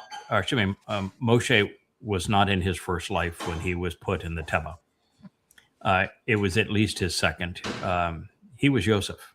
He was already experienced dealing with the Egyptians and representing YAHOWAH among the Egyptians, and creating a safe place for his people to land in Mitzrayim. So he was Joseph. And when his soul was reinserted into this baby that would become Moshe, he wasn't just tossed in the river. His mother's name means significant to YAHOWAH. The father's name is for the people. Moshe was not raised by Pharaoh. He was not raised in Pharaoh's household. He was raised by his mother and father. He was a full adult when he finally went into Pharaoh's household. Spent very, very little of his life there, because the next line after he is in Pharaoh's household is he confronts the taskmaster and kills him. And so he was raised by mother and father. He was given the values that he would need to know to do that job. He was supported in the way that his character would come to the fore. And so Leah may have sensed it, but in one of her 8 lives, she served in that role. We were together in that role. And that narrative of delivering Moshe and protecting Moshe is, when accurately translated, is exceedingly different than how it is portrayed in English Bibles. And the mother, whose name is significant to Yah, it's the same word that YAHOWAH or that Dowd uses when he says, "We're going to ask the Amma if I'm significant." And she is referred to in this story as the Amma. And her name means, yes, she is significant to Yah. So you depict her along the side of the Nile, and she's in slave girl garb. And she grows from the slave girl beside the Nile, who's a very clever slave girl, because she's the one who negotiates the protection of Pharaoh's household over her son to raise her son while paid for by the household of Pharaoh and protected by the household of Pharaoh at the time there's a genocide against the Israelites. It was really clever what she did. That's why the song is so beautiful starting there. And then it grows as she becomes the Amma protecting her beloved, Dowd. And we move into the what we witness in the last mashal, the word picture. And it's this life where she goes through being Ruth and Dowd's grandmother, great grandmother, and then actually the mother of Dowd. But we're pursuing this woman's life through God's story. So I just think it's a beautiful depiction. I think that your interpretation of the lyrics were theatrical class. I mean, it really theatrical. There's places where the camera pans back and and up, and you're running to the sea, and you see the dust come up from underneath her feet. There are places where the leaf is flowing because she talks about this leaf that is caught in the wind. There are just when she finally realizes who she is, and she's beside the river Jordan, and she's washing the waters coming up on her face, and the way the sun comes through the olives, and the constant integration of these olives, which are established by Zachariah as the two trees. It's the tree of knowledge and the tree of lives on both sides of the menorah. And that constant reinforcement of those trees. And also she's running to the sea because her husband is of the sea. The whole thing is just gorgeous. Do you have a favorite scene in it?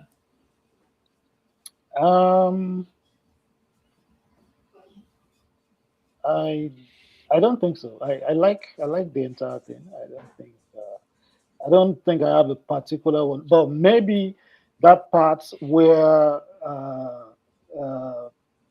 that part that was talking about a child that was following the smell of bread. You know, I think I like.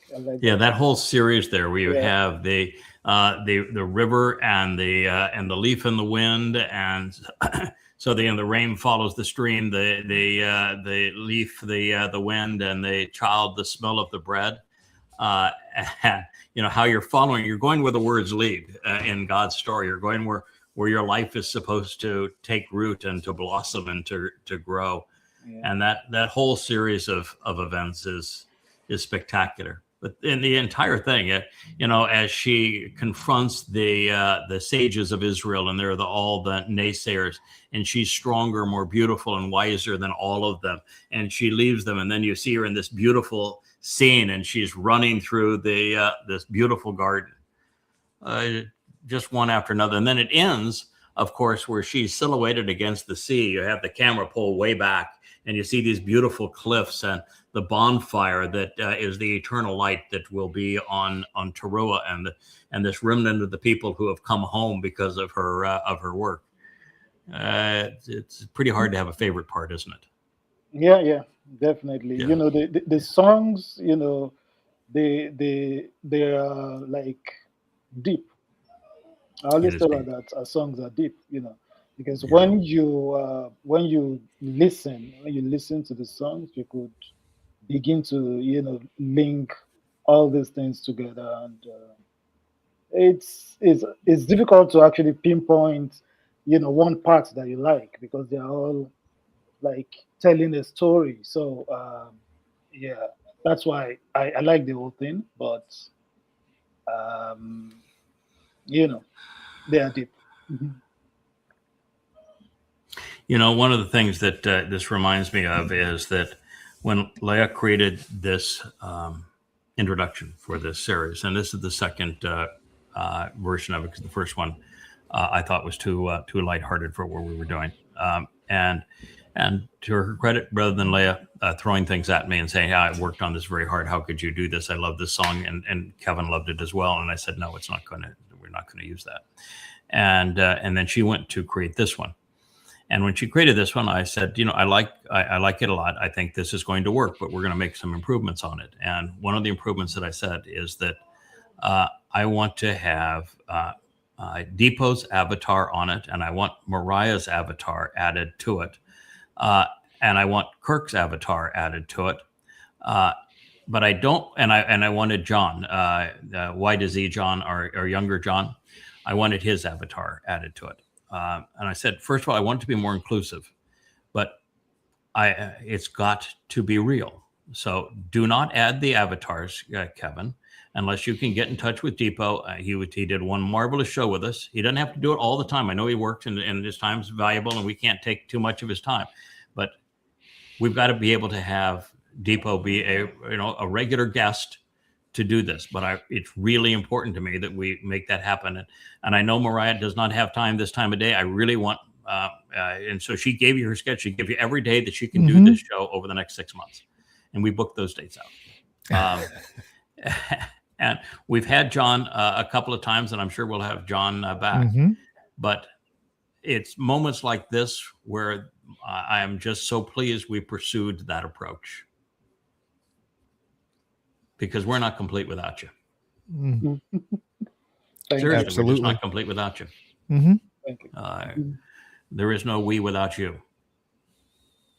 And there is no me without you guys. Well, that's true. I mean, it's mutually beneficial. There's no selfishness in this.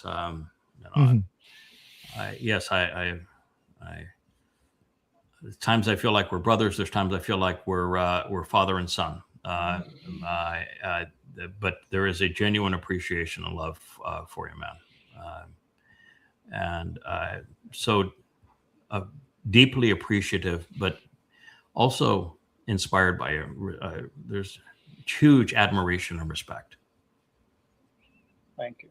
You really have a gift, and to see that gift be used in this magnificent way. This is really something. I think it's just the least that I can do, though. Like I said, you have been doing this for 25 years. Yeah. Well, it was one of the things when me and Leah spoke, I said, how is Yada doing this? Like doing like 16, 18 hours every day. Oh, that's a lot. It's a lot. It is a lot. And there's times when it feels really wonderful, and there's times where you've had we had a really horrible episode of the Mother Goddess called vomiting all over themselves, and then somebody that I really tried to help vomiting all over herself, and this week, and so there are times where you say I can't ignore this because we tread strictly on credibility. That is that is the currency of what we do, and then you have moments like these, and they offset it a billionfold. I've made this offer to others. It would also go out to you. I know that you moved here from Nigeria, and I know you're working 2 jobs, and that you have a family, but you're making a huge contribution to us. If there are things that I can reimburse and the ways that I can help, I'm absolutely willing to help you. At this time, you've asked for nothing, but I'm here to tell you that if you're in a situation where you need some help or want some help, or I'm here to help you. Okay. Thank you. So, you've in fact at YAHOWAH, how there's private message there. Just go there and send me a note if there's something that is of concern to you, or something that you need help on, or if it's just to help cover a situation that you're in a tight spot. Let me know. Okay. All right. Let's end the program with Dust of Fire, may we? Okay.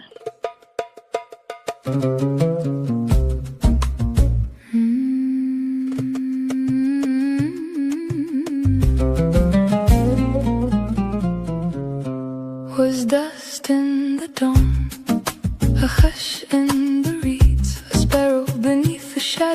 of the Nile of time that had not yet spoken my name. Then I sought YAHOWAH, like rain on a buried sea, like fire folded into cedar, like the first silver thread of morning breaking the rim of the dark. I heard your name as a new hears a whistle in the field through wind, wood and stone. I heard your name as a mother hears the steps of the one who comes home. I am the Alma, I have no palace, I have no crown, only my open palms. I have no song of my own except the one you placed in my breath. YAHOWAH, you are the well hidden in a wilderness, the lantern in the hollow of the darkest night, the path of dawn laid across the face of the sea. You are the wild wind that wakes the olive tree, the pulse beneath the vineyard soil, the compassion that bends low to lift the ones the world has broken. I turned from the noise of men, from altars of ash and echoes of hay.